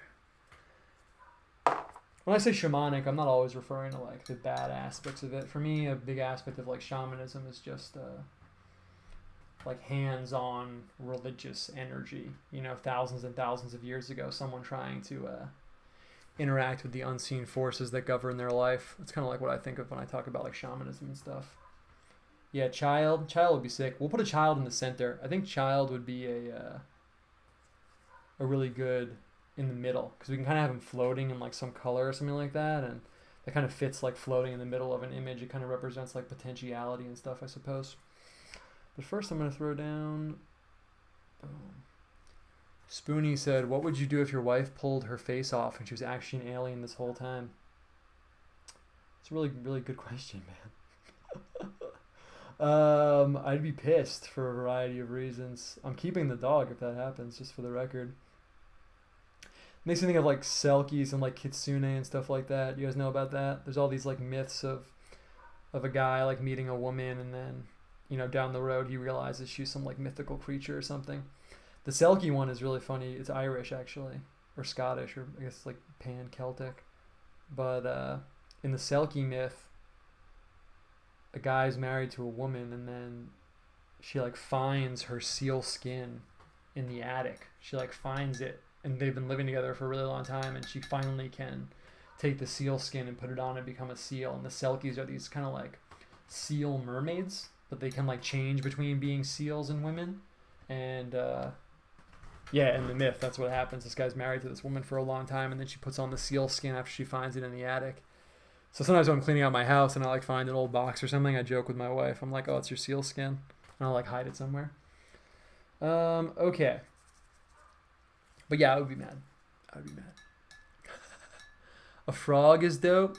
Yeah, frog is good too, actually. I feel like that would kind of fit the scene we got going on here. I guess, so child in the center, I'm kind of thinking of how I want to do that. I almost feel like if we... Do I have any color on my brush? A tiny bit. I almost feel like if we get kind of like a nebulous, like a red kind of like circle going on here, and then I'll paint the child white inside of it. I think that would be really dope. Do I want to make it red or do I want to make it blue? I can't really tell. We've been pumping the red thing so hard. I kind of feel like I should change it up. We should change it up. Let's do blue. I always push the warm colors so hard when I'm painting, so let's change it up a little bit. And then yeah, we'll look up frog. I've actually just been going so hard on the painting aspect of it that we haven't looked anything up, which is cool with me, but I'll throw down this kind of nebula. Oh, and we'll look up child too. I'll throw down this blue. I knew this was going to be too bright. I really don't want it to be this bright, so I'm actually going to drop the other colors in too. The cobalt blue is kind of like a comically like bright blue. I'm going to grab some Prussian blue, get it in there. I might even have to break out the ultramarine. There we go. That's what I'm talking about. That's exactly what I wanted. And we'll paint this kind of like child in the middle of this like negative space. And I'm going to clear the brush off, and I kind of just want to pull the color out a little bit. What I should have done is I should have wet the paper first, but now what I'm trying to do is trying to make it look like I wet the paper first. So I'm just going to lean into it a little bit and let some of the brush strokes like come off. Yeah, that looks sick. Okay, I'm going to let that dry. I'm actually going to dry it up a little bit with the paper towel because there's so much water that it's never going to dry up. Yeah, that looks tight. Okay, cool. I'm just going to kind of like dab this around. Yeah, perfect. I might even need to put a little bit more color back in up here because it kind of came out a little bit. Perfect. I'll let that dry. Let's look up child. How far are we? Oh, nice. Hasn't been that long yet. Okay, I'm going to pull up child in the book of symbols right now. Boom. Have you ever explored Islamic mysticism and Sufism? A little bit, only in like a playful capacity, not in any like serious capacity. I was never really drawn to like Islam or anything. I have like theological disagreements with it now, of course, but to be honest with you, at the time, it just didn't really draw me in for no particular reason. The art is really cool. They have a lot of really good poetry, but I don't know. I don't know why it never really called to me, but it never did. Okay, so I'm looking up child right now. Child. I really thought there was a whole thing about it, but there's not. But there is child as creative spark, page 87. It's kind of weird. Let's see what that means. Yeah, it just has spark, but there's no child page. That's interesting. All right, well, child is creative spark. I mean, I guess we can take it. Let's see if it's in this white book really quick, because I really wanted the satisfaction of... Oh, my mic is so low? It's probably because I'm talking low, because Well, also, I'm getting a new mic this week. I'm using my wife's mic. Normally, I have a better mic, but also I think it's partially that since I'm in my room by myself, sometimes I kind of forget that I'm like talking into a device, and I kind of just take the volume down, so I'll make sure to keep it up right now. Also, I think this mic is a little bit different. If I lean away from the mic, it is like less loud. So, but tomorrow I'm getting a new mic, so this will be the last week of this weird mic. Anyway, let me know. If other people can't hear me, let me know. But I'm also keeping an eye on the volume now. Anyway, children is in this book with a picture of, I think it's Saint Anne, right? No, it's Madonna and Child. I've actually never seen that. Oh, it's not. It's a similarity to Madonna and Child. I guess it's just Charity. Oh, it's just an image of Charity. Nice. Child/children, the embodiment of potentialities, possibilities of the future, simplicity, and innocence. The child or son also symbolizes a higher transformation of individuality, the self transmuted and reborn into perfection. Children, usually little boys, depict the seasons. Winter wrapped in a cloak, blah, blah, blah, blah, blah. Children are embryonic in the Great Mother, controller of the great waters. Hence, in legend, children are brought by fishers, such as the stork, or water dwellers, such as the frog. That's actually interesting. Or are born of Mother Earth under a bush or in a cave. In Egyptian iconography, a child sucking a finger is the infant Horus, a symbol mistaken by the Greeks and adopted by them as representing silence. Wow, that's crazy. Is that where that gesture comes from? That's really interesting. In alchemy, a crowned child symbolizes the Philosopher's Stone. In Christianity, a child on the back or shoulders depicts St. Christopher. A child in the arms, St. Vincent de Paul. The Christ child in the arms of St. Anthony of Padua. A woman suckling a child is a Christian symbol of charity. Hence, that painting right there. Cool. So let's throw down a child. Yeah, that's a perfect symbol. It's kind of a symbol of innocence. That's one of those symbols. I kind of break symbols up into like two folders.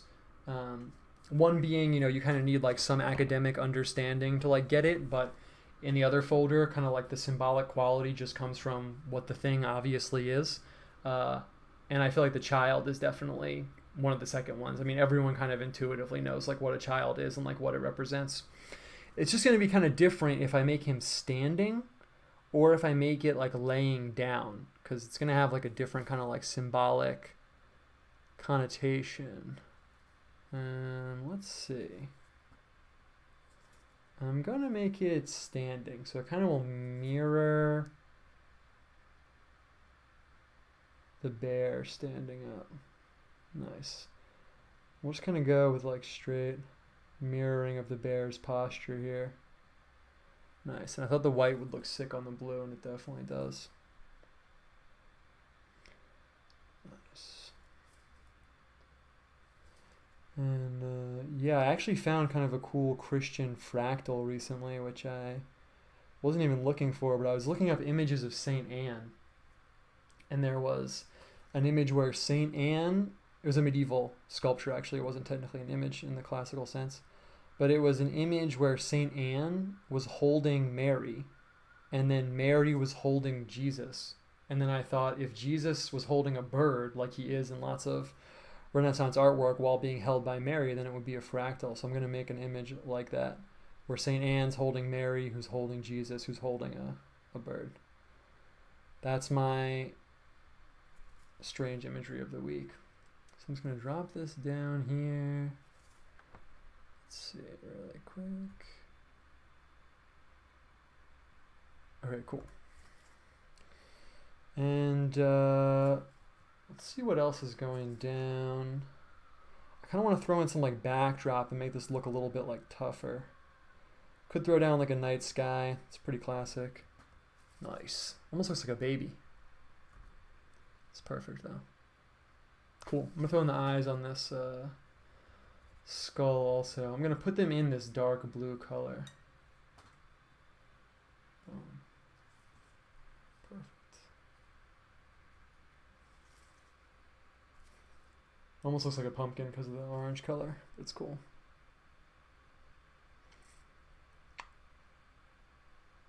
Bam. I think there's a reason that skulls became such like classic imagery. It's like definitely one of the best things to paint. Cool. Throw in these kind of teeth also. Perfect. And then start throwing out other symbols, because I'm going to keep this moving. See where else we want to take this thing. Nice. Perfect. I'm actually going to outline the skull. And I'm going to throw down some colors really quick just to kind of make it so everything's not floating on like this background, on like this white background. Yeah, someone asked if I made a thread on like why I became Christian in particular. I have talked about it a little bit, but I feel like people ask me and I kind of like go into it for like a second, but I'm honestly just going to make a video where I go into it entirely. I won't live stream it. Maybe I will if people want. But I'm just going to record a video where like I'm drawing and just kind of like tell the whole story. And then if people want to know later on, I can like refer them back to that. Because like obviously if I was going to like really go into it, it's like a whole thing. Long story short though, I mentioned this almost like every other stream, but it's basically just that I reasoned myself to a conclusion that was extremely close to Christianity, and that's what made me kind of take a second look at it for the first time. Just things like, you know, nature of God, what suffering is, how God interacts with the universe, things like that. That's kind of how it happens. So I'm going to kind of just throw in some like color around here. Cool. Perfect. Dope. And maybe I'm going to throw in a little bit of orange around the skull. Cool. And maybe we can get some like black going in, some like kind of like evil looking stuff. I want to like toughen this up a little bit, like I said. That looks pretty dope though. Why do images of Saint Anna holding Mary have Mary as a miniature woman instead of a baby? Yeah, I don't know. There must be some reason for it. There's probably some like theological reason for it from medieval times. In a lot of older medieval images, they actually kind of like paint Jesus in. At least this is true for like Western Renaissance stuff. They kind of like paint Jesus in as like a little man. And there was this idea that like because he's Christ and because he's perfect, he like was a perfect formed man, I guess, when he was born. I actually have never looked into the official theology of it, but on the art side, that definitely is a thing. That's why sometimes if you go to like museums and people are like, oh, look at this like baby Jesus, it doesn't even look like a baby, like they couldn't even paint. Like a lot of the times, actually, it was intentional for that reason. Can we have some kind of announcing symbol? Trumpet? Yeah, trumpet would be sick. I'm really tempted to just throw down some black and get like some night style stuff going, but I'm not gonna do it right now. Let's see what else we got going on. Someone talked about the mic. What we got now is the trumpet. Trumpets are birds or something. Yeah, it would be kind of sick to, maybe I'll get one of those kind of like very illuminated manuscripts where you get like the ball angel and he's got like the trumpet going on. That's what I'm gonna do right now. But how am I gonna paint that in? I'm just gonna grab the smaller one here. I'm going to grab the indigo. I'm going to turn my palette around really quick. And let's just get one of those ball cherub angels going on. I haven't dropped one of those in a while. It's one of my favorite like little motifs from art. One of my favorite paintings of Virgin Mary. She's being uplifted by these little like ball angels, and it's super nice, honestly. Perfect. Yeah, satellites and rockets and stuff. I'm feeling that. Let's do that. I'll get this kind of ball angel up here going on with like a trumpet, and then we'll kind of get like dark space, like energy going on. That'll be cool. I used to use, even before I got into like theological imagery and mysticism and stuff like that, I used to use the trumpet in my imagery because I thought it was, okay, let's see. Do I want to do this thin brush for the angel? I kind of do. Let's see how it goes. I used to use the trumpet in my art because it's so loud. For me, it was a symbol like of like something that no one could ignore. You know what I mean? Like if someone's blowing like a bugle or like a trumpet or something, it's such like a powerful sound. You can't ignore it. Maybe that's part of why it figures into like revelation-y stuff and things like that. Okay, cool. It's a little shiny over there. It's kind of annoying. Perfect. And I didn't leave much room for the wings, but it's okay. I think people will intuit that it's like an angel if I just do this. Could go outside the frame too, but I'm not going to do that. Boom. Perfect. Perfect. And yeah, we'll get some rocket and like satellite stuff going on. I like the idea of like the modern intersecting stuff. I've been working on some of the Morningstar 99 comic, which is one way I want to kind of express like the intersection of like all the mystical weird third eye stuff with the more like theological imagery. So I'm feeling that tonight. Yeah, we'll just paint in this big trumpet. I am just going to paint it in like this gold color. For your Christian, do you relate the trumpet to those Tibetan trumpets? Has anything changed for you with regard to that symbol since then? It's an interesting question. I don't think of the Tibetan trumpets as trumpets, actually. You've maybe have heard them since you're asking me about them, but maybe we'll talk about some Tibetan stuff. I mean, that's kind of cool for people. Yeah, if anyone has not heard what you're talking about, they're really creepy sounding, just objectively. I don't really think of them as trumpets, though. I kind of think of, yeah, I know exactly what you're talking about, the long droning trumpets. Yeah, I kind of think of them more like, you know what it's more like? It's more like a shofar. If anyone's heard like a shofar and like Middle Eastern stuff or Jewish stuff, I think uses shofar sometimes. It's like that, or like a gemshorn, is that what it's called? When you make a horn, like the instrument out of an animal horn and just blow right into it. Kind of has this like disturbing quality to it. That's like more what the Tibetan trumpets are like, actually.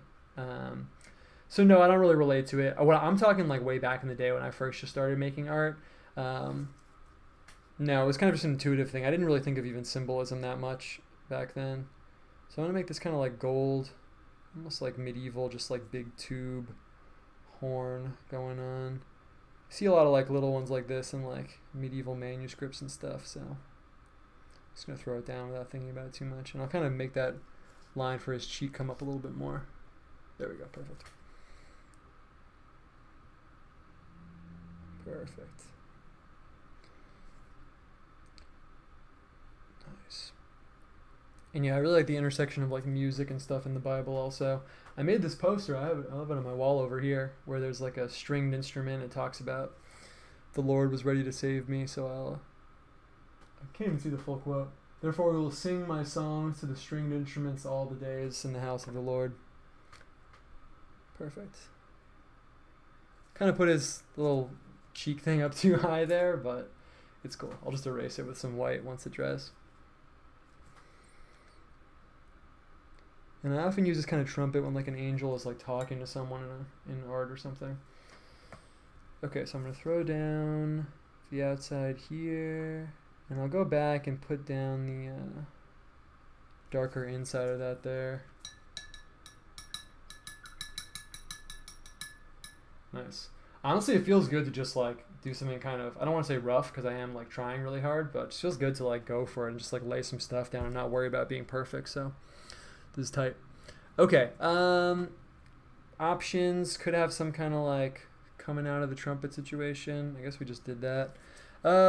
Rocket is tight. What I want to do is I'm going to lay down some black over here, and I'm kind of going to have it like receding up, and then we can paint the rocket into there. I'm also going to throw down some black right now. Just came back from another room, and as I was approaching, the skull looked like it had skeleton arms wrapping around the bear's shoulders, throat. Nice. Nice. Okay, so I'm going to throw down some black. I really find using like space interesting in images as opposed to like the celestial dome and like the night sky and stuff. For me, honestly, like I feel like space is almost like a theological concept now to me. Like when I think about space, I can't divorce it from the context I have for it of like how it functions in like the kind of like scientific worldview, I guess you could say. And it's almost like the abyss. It's almost like I use space to represent like the abyss, like the void in artwork, especially if I'm making it black and it's not like the night sky, but it's like space. Nice. I always think of what Seraphim Rose said in Orthodoxy and Religion of the Future. He says people like encounter the void via like various spiritual methods, but they mistake the void for like ultimate reality rather than like the void, what it really is, which is like the nothing that God called the universe from. And I always think about that, how like a lot of people like get to the void and like realize that it's there and kind of like stop, but that there is something like beyond the void. I guess that's also kind of like what it represents to me. So I'm just going to throw this like darker color up here. And we'll kind of just have it like bleeding in and out of the background. We'll see how this will come out. I don't really know how it's going to come out, but let's see how it goes. I kind of like that. I'm actually going to put a little bit more of it behind the factory though, so it doesn't just look like it's like cut and pasted over there. Black is also, you know, it's interesting because like the colors that we use are also like symbols in and of themselves. Black is like a really interesting one. I feel like I always think of like the medieval context of colors, obviously, because of my vibe and everything. And you know, one of my friends said this once, but like if you lived in medieval times and you saw someone's body that had like black on it, you would really like never forget that. It's always something that I think about. Not black like someone who is black, obviously, but you know, if someone had like a disease or something and like they had like black on their flesh, you know, in medieval times you probably would have seen that quite a bit. And then that would obviously affect forever how you engage with the color black. Black is also probably the oldest color that people ever use for artistic purposes, if you think about it. If you go back to like cave paintings, like, you know, 10, 20, 30,000 years ago, if you subscribe to that timeline or whenever you think they were made, that was probably the first artistic pigment people ever had. Maybe they had like dirt colors maybe, but you know, that's not that exciting.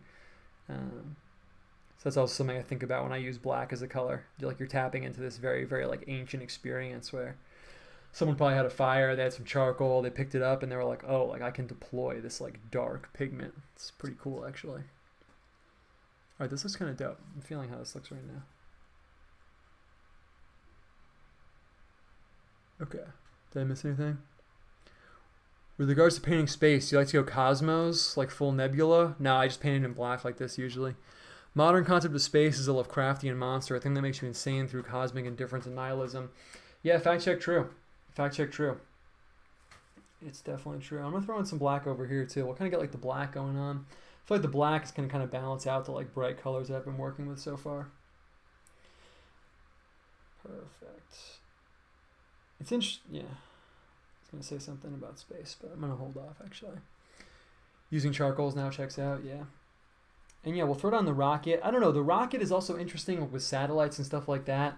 I don't know, like I said, I can't divorce it from my conception of like what it represents like within the modern like scientific and like atheistic worldview. Like there's nothing like inherently wrong with them, obviously, I suppose. But yeah, like it makes me think of like, have you guys seen that all the Soviet propaganda and stuff where they use their space travel as like anti-religious propaganda?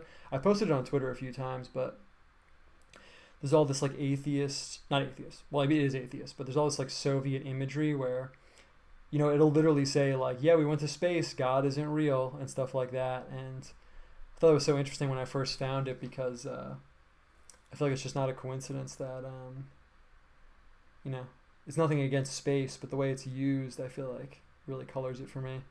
There's actually one Soviet poster where there's like a Soviet astronaut up in the sky, and he's like looking around. He has like his hand over his brow, and he's like looking, and it says something like, we went up here, and there's no God. Or like, we got all the way up here, and we didn't see any God, or something like that. And it's just so funny. Okay, I'm going to throw down... I actually want a bigger brush. I really don't like that I just did that. I'm going to get a bigger brush. Nice. You can kind of tease it out a little bit more. When you use a small brush, you can always see the kind of, there we go. That's what I was looking for right there, that nice effect.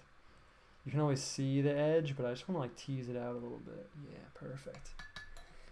That's actually what I wanted over here too. So I'm just going to quickly come back. Cool. Yeah, I like the kind of like smoggy, dirty effect that I got going on now. Perfect. Nice. That looks good. Cool. Okay, this is actually looking pretty sick right now. Okay. So now we got to make some decisions right now. I'm going to go and paint in the rocket. I'm going to grab the small brush again. Should it be white? I guess rockets are white with that like orange pack on the back. I haven't looked at a rocket in a really long time, but we'll go with white. It'll stand out. I'll put some like flames coming out of it over here, and then they'll kind of like fill up this space over here. Yeah, not gonna let some godless commies ruin space for me. I respect that. I respect that. Oh, I was going to put a fish skeleton. I'll put the fish skeleton. I'll put the rocket in. It's actually looking pretty sick right now. So we're kind of past... we're past just like throwing things onto a page stage, and we're kind of in like honing in on some type of meaning or something. You know, it's interesting. These are almost kind of like a Rorschach test, actually. Because like I'm drawing things from you that are like, I guess you could say supposedly like random in a sense, but it always comes out with some kind of like meaning or something, you know? I'm actually, I'm probably going to, I was thinking about those Soviet posters a lot, and I'm really thinking of like redoing some. No one steal this idea from me, I'll be pissed. But I'm going to like redo some and make them like pro-religion instead of like anti-religion. That's like a really good idea. Okay, so I'm going to throw down this rocket. The rockets are also called Apollo, by the way, which is kind of interesting. They're literally named after a pagan deity. Not that that inherently means something, but just is kind of interesting. And I'll throw on that like orange pack on the back, and then we'll get some like red flames and stuff coming out of the bottom. Cool. Perfect.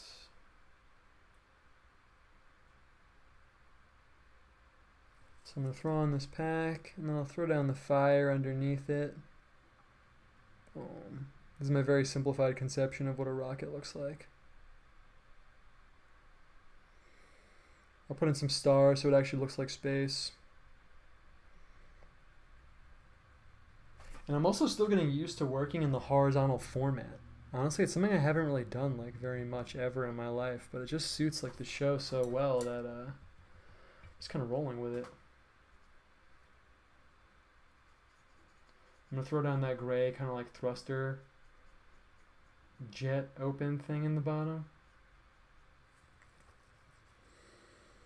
Yeah, definitely do the pro-Soviet God posters. Yeah, for sure. Otherwise, honestly, I mean, since this is kind of like the random show and we can just talk about random stuff, one thing I was thinking about this week, I'm usually like immersing myself in some like theology or like philosophical topic, but I was kind of just thinking about like the internet, honestly, and I was thinking about, oh wait, these rockets have wings, don't they? They have like wings, right? Yeah, they do. I'm going to put some like light wings on there. And I was just thinking about kind of like how the internet is now, and like a bunch of like tech censorship stuff just happened. I know it's like a really lame topic, but I was kind of just thinking about like the internet in general and like what it is and how it's like such a weird, interesting part of modernity. I don't have much of like a big macro conclusion to make, but like it's so interesting, and how all these people like thrust onto the internet. Yeah, I don't know, it's just so interesting. It really is like a hive mind of sorts. I guess I was thinking about topics for comics, and I feel like when I make a comic, I like to kind of like take some weird little thing that has some like hitch in it, and then kind of like unpack that.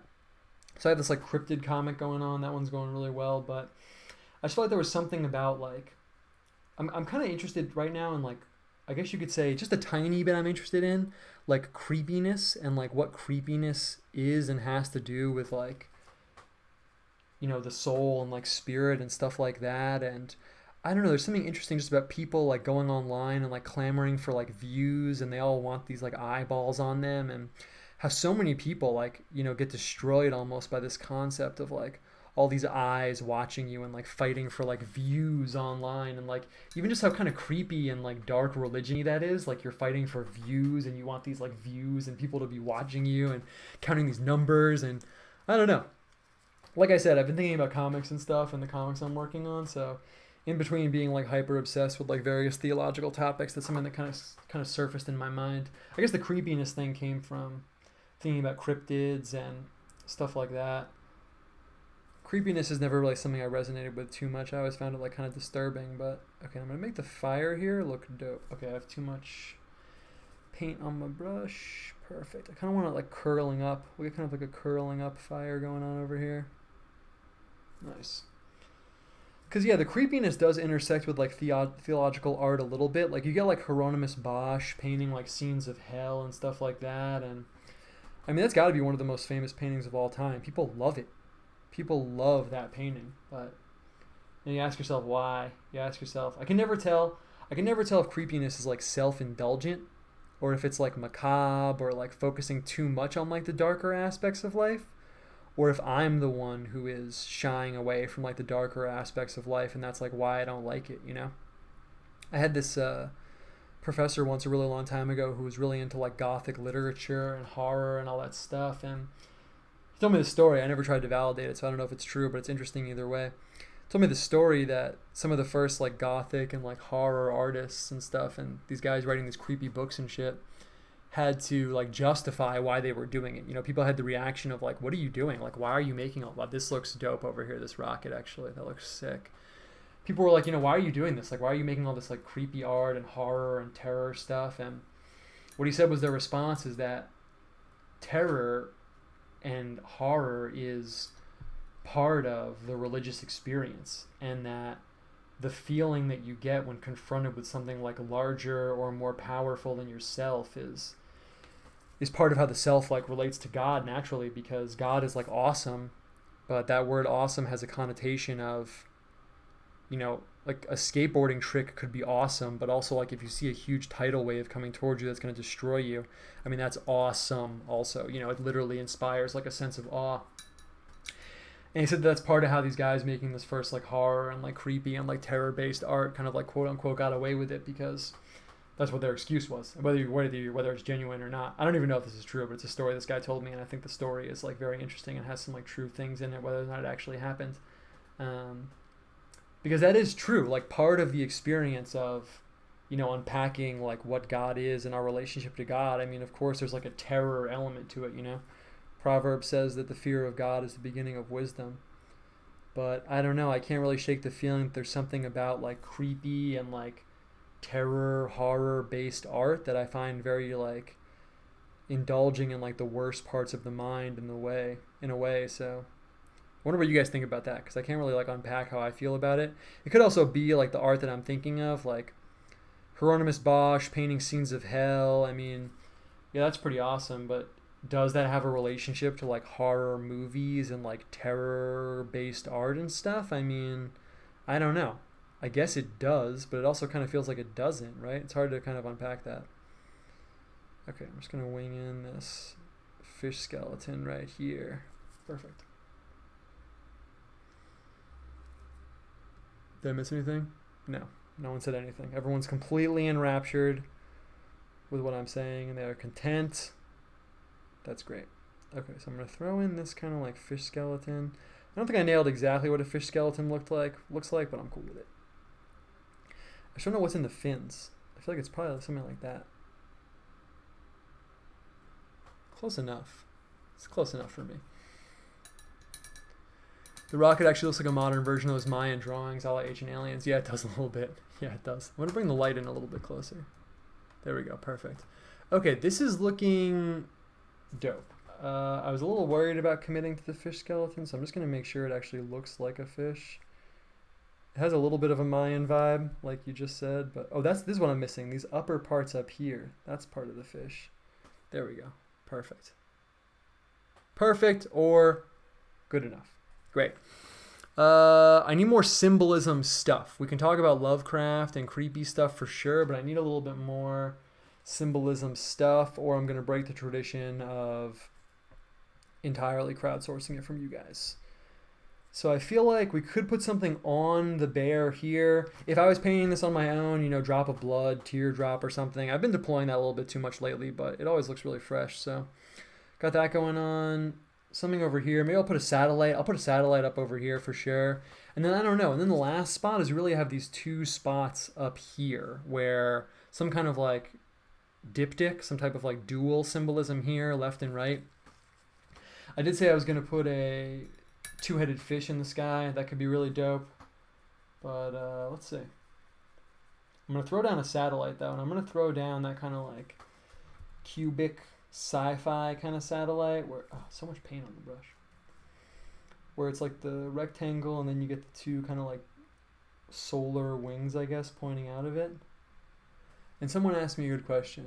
What do I think about Lovecraft? Yeah, Lovecraft is exactly what I'm talking about. That's kind of like the legitimate aspect of the terror symbolism that I can think of personally, where like obviously, I think we talked about this on another stream recently, but obviously there's something, I mean, spiritual. There's obviously something like theological, mystically. There's something going on with the Lovecraft stuff beyond being a surface level like pulp novel about some like octopus monster. It clearly taps into like some deep part of the psyche that has a relation to like religion in some way, and I think people sense that, obviously. I mean, there's literally like chaos magic people like reading his books and like building like religious principles off of it for their own little occult practice, so I think people sense that. But I don't know, it's interesting. I mean, I really wonder what like the... Okay, that looks tight. Got a little satellite going on. Perfect. I mean, yeah, I really wonder, like, I don't know, I can't really tell how it intersects with my own views of, like, art and what we should be doing in art. Like, yeah, I could paint a picture, like, of the devil, right?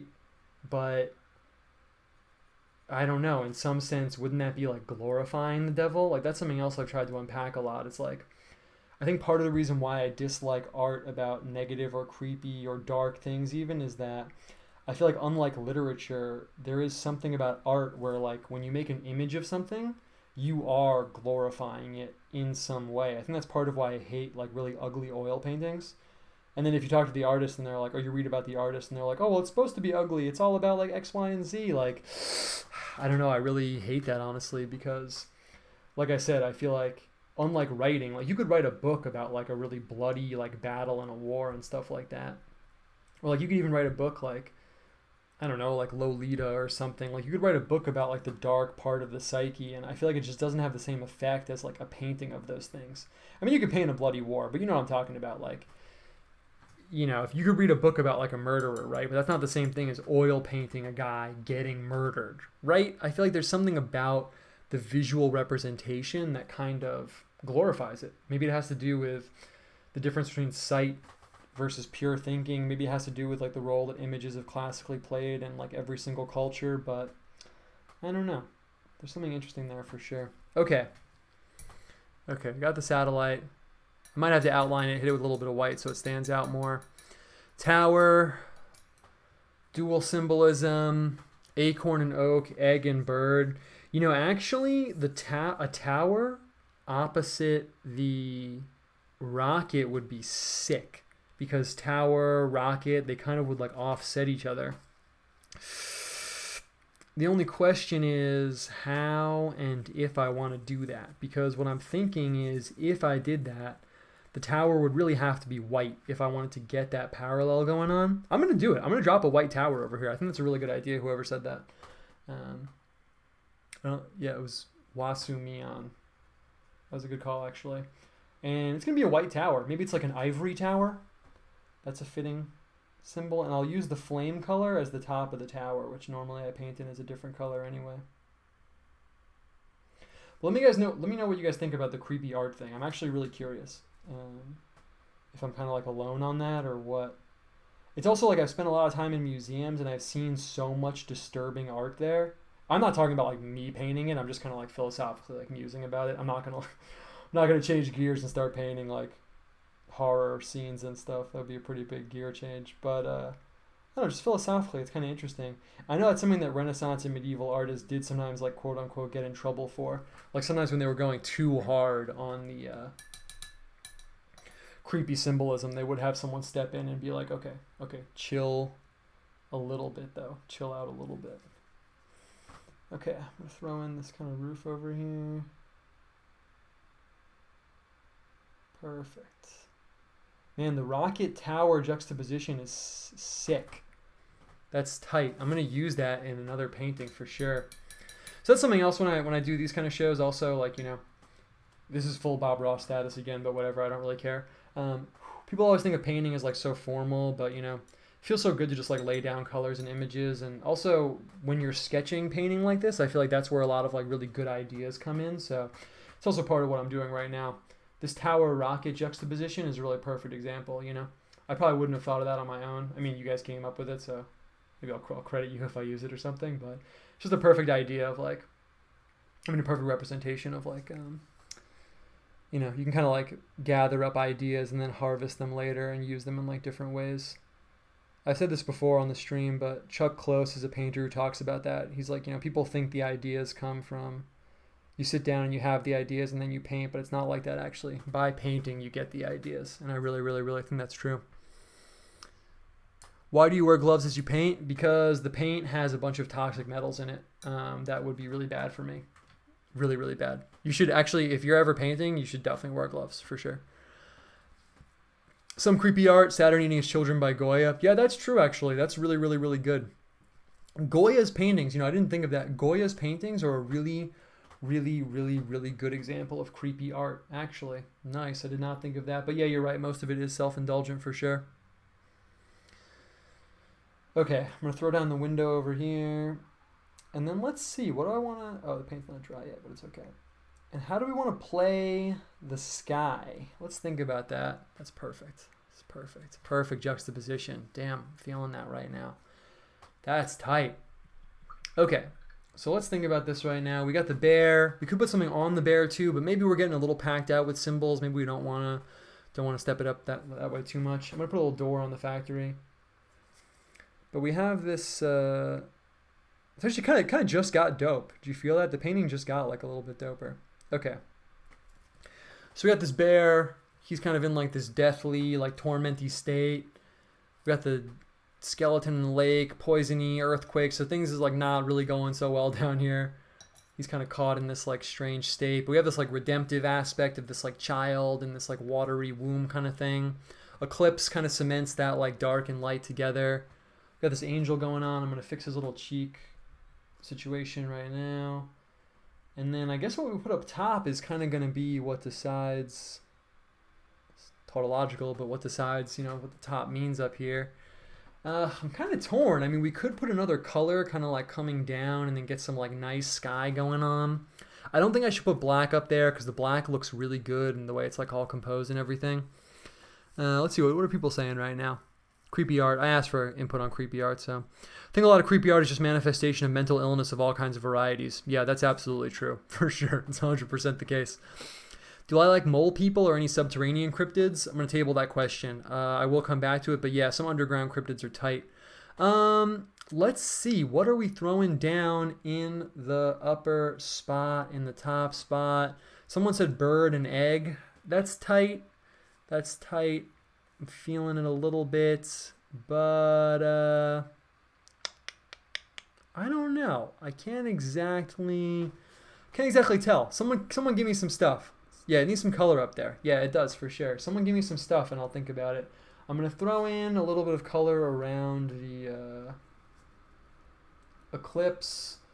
I kind of want a good like symbol though, so I know where I'm going. So right now it looks like I'm putting down nothing, but I'm just putting down some water. And I'm going to grab a little bit of this lemon yellow up here. And we're just going to throw down this yellow. Nice. I've been feeling the yellow a lot recently. And I want to get the moon like bleeding out a little bit. Yeah, this is perfect. Just get kind of like a glow. It's kind of like a base for whatever we end up putting down up here. Mole people. Falcon. Falcon's tight. Maybe I'm being too selective now. Maybe I will put a falcon up here. Could put like the head of an eagle, but then I feel like we're kind of in like full on like shamanic world if I put the head of the eagle with the bear. A pyramid and a chalice. A pyramid and a chalice, I'm feeling that. Feathered snake. Yeah, then we get full on like shamanica. Chalice is interesting. Let's go with that. Let's go with that. That sounds tight. Pyramid. I like the idea of pyramid and chalice. Somehow I feel like that kind of works in this weird like kind of visual space we created. So that'll be tight. So over here I can deploy the same color also in the pyramid. So that'll kind of, I use this term a lot, but it'll let me like marry those two colors in that kind of space together. I'm going to get all the black off this brush right now. I do like using the symbolism of the pyramid in my art sometimes. To me, it has like a very like secret society flavor, which actually kind of fits what's going on because we have like the rocket, so, and like nefarious things happening and stuff. But I really like using the pyramid. Sometimes I even give it the missing capstone to give it that full like Freemasonic like edge and like energy. What I'm gonna do is I'm actually gonna try and do something kind of sophisticated. I know, huge change of pace. Okay, I have 3 brushes going right now. I'm gonna throw down some water over here. Perfect. Get a little gray going on. I'm going to throw down I want it to be like kind of like coming out. Okay, we could work with that. And then I'm gonna dry that up. I kind of want to just make it a little bit like blurry gray, so I can get the top edge of like a cloud or something going on over there. And then I'll have the pyramid kind of like coming out of this top edge of the cloud. Let's see, that might be the perfect. Perfect. Yeah, that looks dope. Move the light a little bit so we can see what's going on. And I'm gonna grab this brush and a little black, and I'm just going to kind of work backwards here. Yeah, now we're talking. Now we're talking. That's perfect. It's a little wonky right now, but once I throw down this pyramid, it'll look sick. And make sure there's nothing on my glove. And what I'm going to do is I'm going to throw down the front face of it. Get some of that black kind of kicking up in here. It'll be okay. And then I'm going to throw down the dark side of the pyramid. And yeah, I like the pyramid because it has like all these interesting, weird kind of connotations, like ancient past. It's pagan, I guess, because Egyptians were pagan, right? But Egypt also plays into like the biblical story. It's a good symbol. And do I want to make the other side lighter or darker? I kind of want to make it darker. Just to make sure we get that contrast going on. And I still have to throw down a color behind the pyramid, so yeah, this is perfect. That's exactly what we needed. Nice. Nice. Could have even been a little darker. Let's see. Perfect.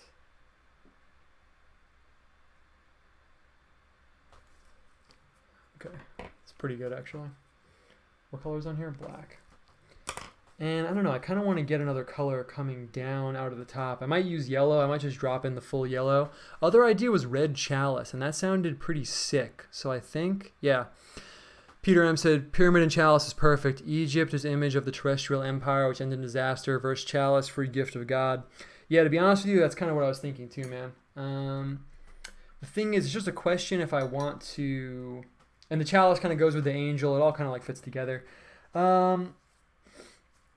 I don't know if I want to make the chalice red, though, is the thing. I could make it like a glass, like a cup of wine. I think that actually might be like the way to go. It's kind of a cop-out, but that actually is kind of more like a red chalice anyway. I would make it kind of like wood or gold color. That would be my first instinct. I'm going to do that. I'm going to make it gold color. And then I'll put the red, because the reason you said red chalice, but I want to put the red in the chalice, so that's why I am going to make the chalice a different color. That is not red. Someone else said red chalice. Maybe I should make it red. All right, the people have spoken. The people have spoken. It will be red. And then I'll make it like a dark red, and then I'll throw the bright red color in the chalice. Okay, I'm going to drop this Venetian red. This is good because it's red, but it's like a red-brown. It'll kind of mirror the color of the bear. So, I think that's a good situation. Someone said, speaking of creepy art, are you familiar with Brian Lewis Saunders? Wow, that name sounds so familiar. I don't know if I know who that is. He makes a self-portrait every day. It's not inherently creepy, but the deeper you dig into it, the more creepy it gets. No, I don't know him, but that name sounds so familiar, man. So maybe I have seen it before, but no. Yeah, I imagine like doing a self-portrait of yourself every day could get pretty creepy. Okay, I'm going to give it a big opening at the top because I want to see like the wine I'm going to put inside of it. It's interesting because I don't drink anymore. And I paint wine sometimes, so it's always kind of interesting to like unpack. Obviously, it's not about like alcohol and drinking, but it is interesting. Okay, tight, and I'm going to. It's kind of nice because it'll be kind of like implied almost because you won't see where the cup joins. Oh, I could have put it in front of the trumpet. That's interesting. No, the decision has been made. We're gonna keep rolling with it as it is. Cool. I'll tighten that up a little bit. I'm going to throw the red down over here and make it a little bit thicker. Perfect. And I'll put a little bit of a shadow out from under the trumpet. I'm actually going to smoke out kind of the bottom over here just to make it not so I'll even get some of the red coming down. Yeah, this is tight. Coming across even just a little bit of that red coming out. Yeah, perfect. Just don't want it to be so stark. Stark is really the word for what I'm trying to avoid right now. And I'm going to throw down some probably cadmium yellow in the background anyway, so they'll kind of like loosen all this up over here. And I'll shade in the chalice a little bit just to make sure people can tell what it is.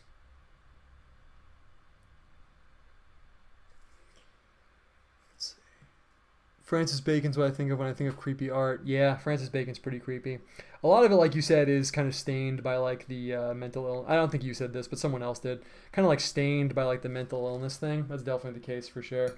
When you go to like art classes and stuff, there's always some people who like, I mean, they're not literally mentally ill, so I don't feel bad saying this, but like they're a little like, okay, you're making creepy art, you're working through some like disturbing aspect of your life, but you know, I don't really need to see this like pile of trash that you made. And I'm not being derisive. I'm talking like literally compiling like a pile of trash or something. I would never say that about a piece of art someone made. But if someone made an art piece that is quite literally a pile of trash, then yes, I would describe it as that because that's what it is. Okay, I'm going to put this red in here. And I'm going to shade up this red chalice. And this area is a little going on, so I'm going to try and get some yellow going in, and I think that'll like fill it out. And then we'll be in a good spot. I'm actually just going to grab some of the umber over here, which you can't see off screen. And the umber is actually not even really dark enough to darken the Venetian red. I need a little bit of the Prussian blue. So I'm going to grab that over here. Let's see, maybe now it'll be too dark, but whatever. Yeah, it is. I'm going to move the light so it's not shining so you can see what we're doing. It's a little bit too dark. So I'm just going to darken it a tiny bit. I don't want it to read as like a whole nother color really as much as I want it to read as, yeah, the shadow. I'm going to shadow this up too over here. Just to make sure that kind of like form of the chalice comes through. And also inside here is where I could really deploy that darker color. Nice. The redeemed bear. The bear reaching for redemption. If I had to put a quote with this, it would be sick to put that quote from Romans. What is it? All of creation yearns for redemption. Somehow it's kind of the vibe that I'm getting here. I'm moving the light around a little bit so you guys can see what's going on. Nice. And I'm probably going to outline the chalice too, just to make sure it 100% reads as one, but it looks pretty tight right now. Okay, I'm going to throw down some background color. We're getting near the point where we're going to start landing the plane, so if there's anything anyone wants to ask me or anything like that, let me know. Otherwise, just going to keep trucking along. Okay, I'm going to throw down just light. I'm going to throw down just bright light. We have such a dark like bottom part of the painting that what I'm going to do is I'm going to make sure there's no color on this brush. Using the light color is sometimes so annoying because if you have a little bit of any color on the brush, it will kind of like stain the color almost. Is there anything else I want to make sure we hit though? Honestly, yeah, I was just thinking about all the symbolism and mysticism stuff today. I don't really have much more to say except for what I was talking about before. How, I don't know, I feel like there's just something about the way that like mystical symbols... Oh. Hit the camera. Perfect. Never lose that like kind of magical quality, and I feel like there must be something about like the wisdom of like the Bible using certain like symbols and things in that way, but I don't know. And that touches on art somehow. Not too much to say about that.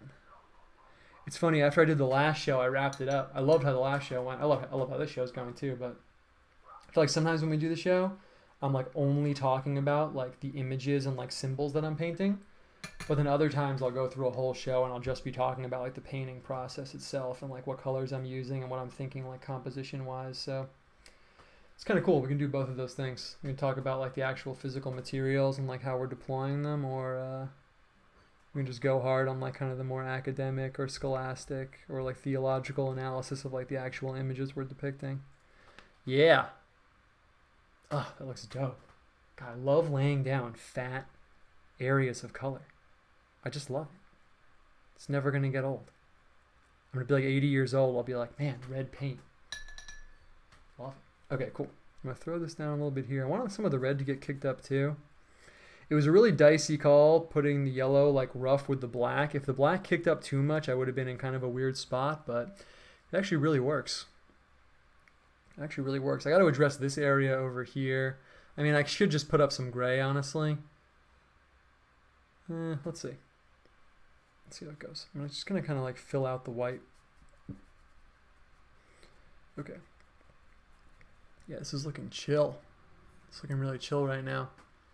I love how this is looking. And what do I got going on over here? I don't know. Man, I love the rocket and everything. I really like how this turned out. We're like 90% there. We're like 99% there even, maybe. But we just need that last little bit of icing on the cake.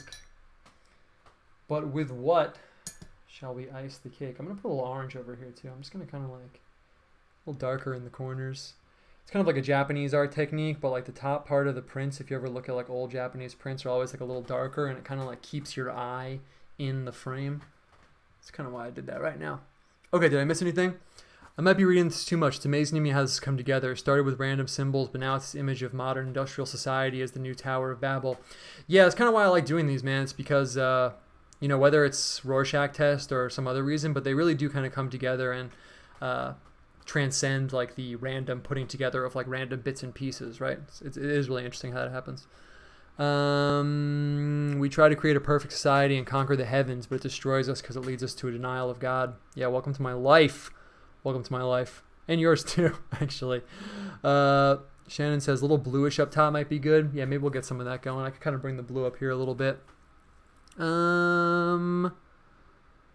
Addo and Cyclops. You ever consider doing a collab with Jonathan or other modern symbolist artists? We kind of did collab on that like Joker image, but like a true collab where we're like really working together on the same thing. I don't know. You know, it's weird because I'm going to see if anyone has an idea for what I should put here.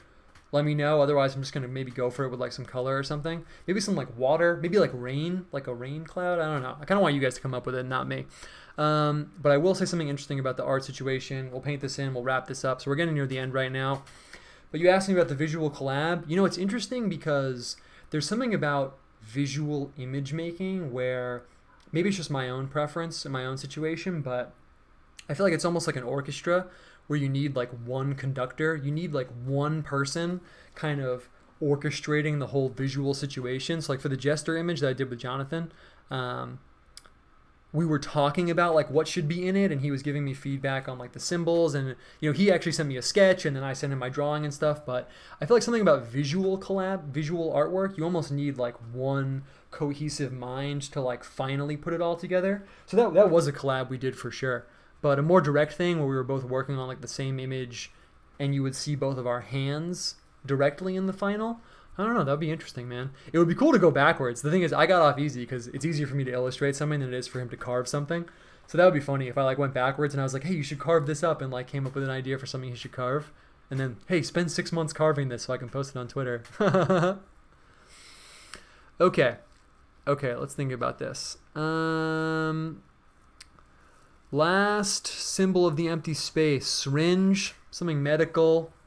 I like that. I don't not like that. Maybe some more smoke, medical, acid rain. Oh wait, someone said bottle of poison before, right? That's perfect. Someone said bottle of poison. I forgot about that. Let's do that. Kind of fits in with drugs, acid rain, kind of all like fits together. Let's see. You know, actually what I'm going to do, I really like the acid rain thing actually. That sounds kind of dope. Let's do that. Then we'll wrap it up. I feel like for acid rain, do I want to put in like a green cloud? I almost feel like that would be too creepy, but I also feel like it would be pretty sick. Let's see. Maybe we're going to take it there right now. This is the show where we take it there, where we don't hold anything back. Yeah, mask would be tight. I like the acid rain thing though because, you know, it's kind of like, I say this sometimes, but it's kind of like the picture should develop all like as a Polaroid together, and we got it very developed, so I'm kind of worried if I drop like something like a mask or like something really hard over there, it's going to like stand out too much. So I kind of like the acid rain idea because it'll kind of blend in, and it doesn't have to be like super obvious. I almost feel like this green is good. Let's see. Let me grab a piece of paper. perfect. Let's see what kind of color we got going on over here. Oh, yeah. Maybe a little more yellow. A little bit more yellow than that. That's pretty good. Pretty good acid rain color. Yeah, I mean, that's pretty good for me. And then maybe we'll put some dark green in the bottom. Let's just go for it. And it kind of blends in with this yellow. It won't be too high contrast.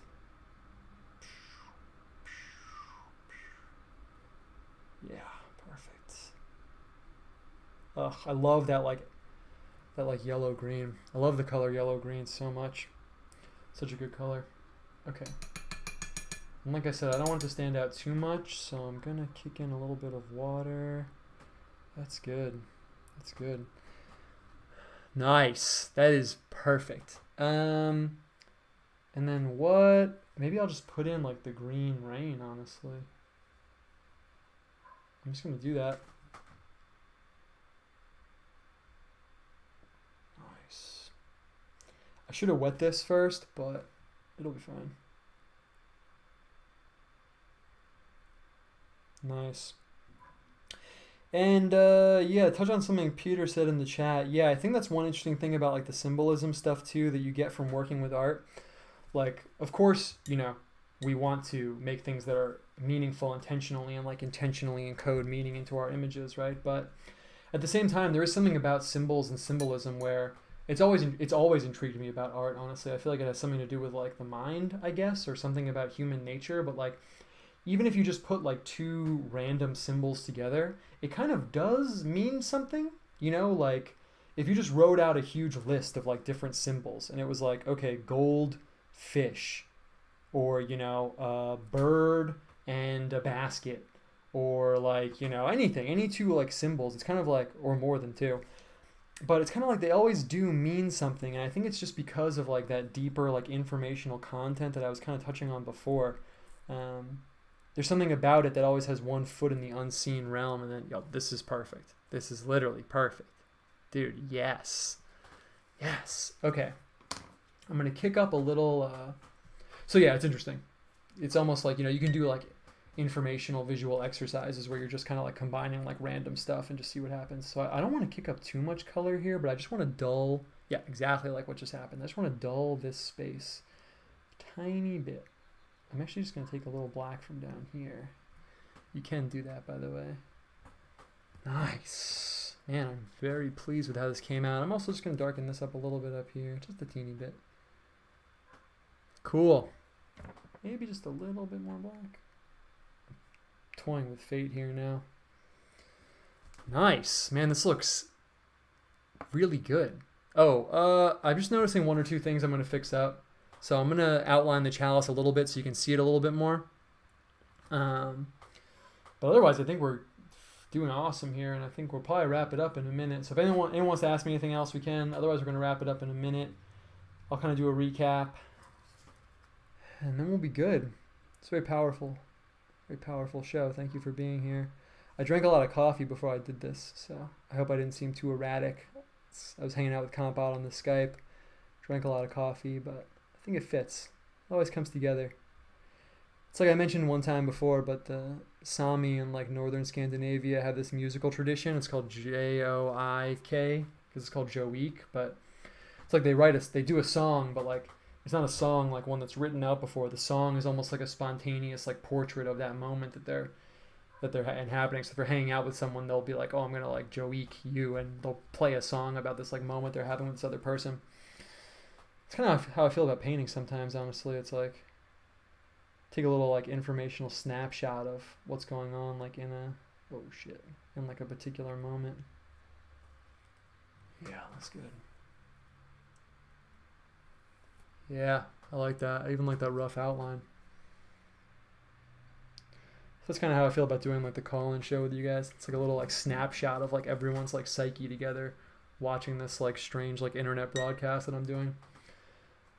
Good times. Okay, let's see. Anyone ask me anything? No, everyone said it looks bomb. I agree. Symmetry, this is awesome. Can I buy this? Yeah, you can actually. Sometimes people buy these paintings. You can DM me on Twitter if you want. I'm assuming you know my Twitter. If you don't, I think you can message me on YouTube. But yes, sure. Yeah, you'll hit me up. We'll talk about it. Too much banning on YouTube. Sad stuff. Yeah, for real. Tell me about it, dude. All right, cool. So we're right on time. It's 9:07. We went for exactly 2 hours. I always feel like I should do a recap. I mean, you were just here, but yeah, I feel like I was breathing little paint shards away. Yeah, man, I feel like this looks awesome. I don't really have much to go off, honestly. I mean, I feel like the bear was like the really good jumping off point, and like the way a bear kind of looks like a man and has that man structure to it underneath. And here we kind of like related it to like the child. And also here I feel like the color's doing a lot of work, like the verdancy and like nature. Like it kind of is speaking like to a lot of like nature things, but that's really being communicated just via like the greens. The greens are so like verdant and naturey that your brain like kicks in this like kind of naturally earth and like terrestrial aspect below. I mean, yeah, I love the texture we got going on too. It's like the end of the show and I'm just looking at my own painting like, yeah, my painting's so good. Wow, look how good it is. Let's see. Not on Twitter. Yeah, Shannon, you can email me. I'll put my email address in the chat. Anyone else can email me too if you want to talk anytime. Any other questions that I got going on here? Composition is definitely my vibe right now. Yeah. All right, perfect. This is a good last question I'll answer. Do I ever get nervous that I might mess up the painting live? That's a really good question, man. Not really, honestly. I can always fix it and stuff if I do mess it up. But I think if you get nervous, if you're, I say this a lot sometimes when I'm working on an image, but if you start worrying about it not looking good and you're like, oh, I've gotten to this point where it already looks good and now I don't want to mess it up, so I'm just going to play it safe. At that point, it's like the game's over, because what people respond to when you're making an image is these like bold, confident decisions. And I think that once you start being like, oh, I better play it safe, like, and not mess it up, it just kind of ruins it, because then you're making unconfident decisions anyway, and you're trying to like play it close to the chest, and then that comes through visually. So no, not really. I've been also doing this for a really, really, really, really long time. But actually, on the flip side, sometimes, yeah, there's a few times where I've been painting something live and we're pretty far in. I always think of this one. Oh, I don't have this painting because I sent it to someone. But I was painting this fox, and I was coming in with this blue. And it's in one of the older episodes. And as I was coming in with the blue, in my mind, I was like, wow, this blue is way too dark. And if I kick up the red from the fox, it's just going to ruin it. And when things like that happen, I do get kind of nervous. And actually, it's funny because you guys can't see me, but like sometimes I'll start like sweating a little bit and I'll start getting like really nervous. Like, I don't know if you guys have performed or done anything live before, but I used to do some like performance stuff in front of people that wasn't painting. And there's this very tangible feeling that I get where like the nervousness kind of like kicks in. And so yeah, the answer to that is yes and no. That's how we'll end the show. So yeah, sometimes I do, sometimes I don't, but yeah, we'll end with a little paradox there. Cool. Well, guys, thank you for watching this. Thank you for dealing with my caffeinated, energetic, excited self. I was really amped to do this. Like I said, I didn't do any art all day, and I was looking forward to this all day. So thank you for being here. And that's basically it. I hope everything's going well for you guys. I like talking to you guys. It's funny because I do the show, but I don't get to talk to any of you directly, but yeah, man, I really like that you guys come through and watching it and stuff. I hope that everyone's spiritual development is going well. That's the one thing that really unites us all. Not to be too cheesy, but it is my show, so I can do whatever I want. You know, sometimes you feel like you're walking the path alone, but you're not, because all of us are working every day to get better, fighting our temptations, fighting evil, fighting despondency, despair. Keep going. We're all doing it. Does Bob Ross say that at the end of his show? Probably. But no, for real, I hope it's going well for you guys. I'm going to wrap it up right now. Thanks for coming, guys. I really love that you guys are here. And I will see you on the internet, where we all hang out together.